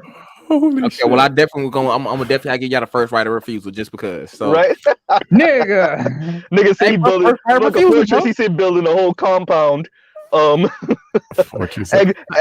Exiled Negroes from around the world you can assimilate on Zulu's property. Assimilate to my spot, bro. We make it work, bro. So appreciate it, guys, and an opportunity to Z into the panel, man. Appreciate it. All right, Zulu. Likewise. All right. Nema, and then Better You, and then that's it. Actually, Better You can go before me.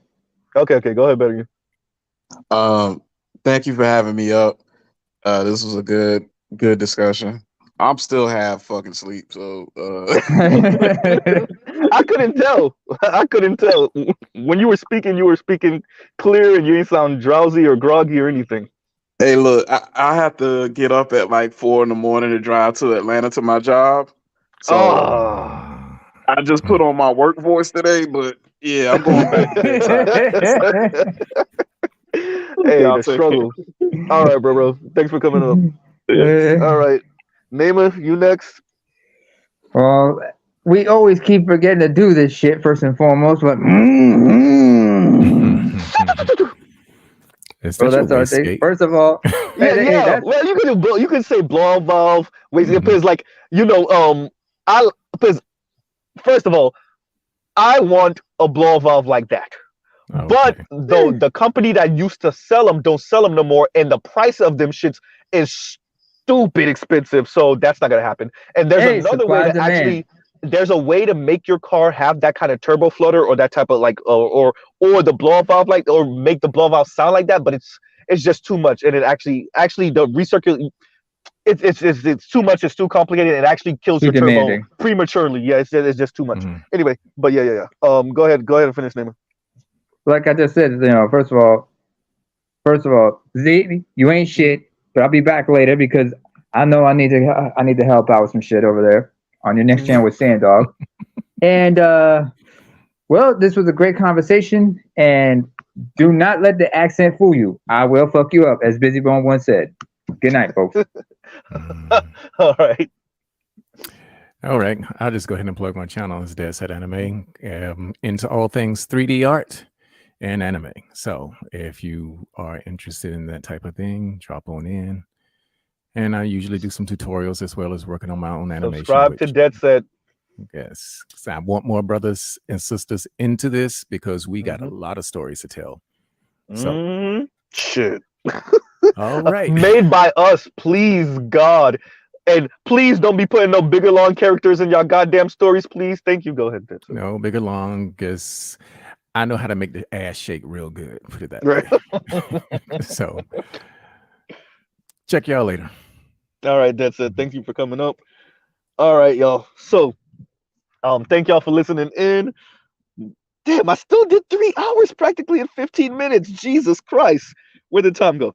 Okay, thank y'all for coming in.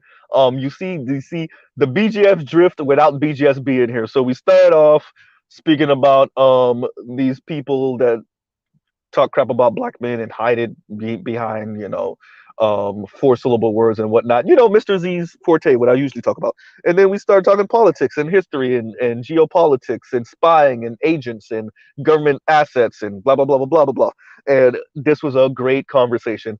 Thank y'all for being here, and I hope to be back to y'all maybe 2ish at the latest. With Sandog and some of the conversations I want to have with him about how black people are perceived overseas, black women dating these non-black dudes overseas, black people in general, right? And we're gonna get into some race talk, international race and ethnicity talk, and culture talk, and all that other good stuff. So yeah, hopefully I will be back to y'all in about what 3-4 hours, something like that.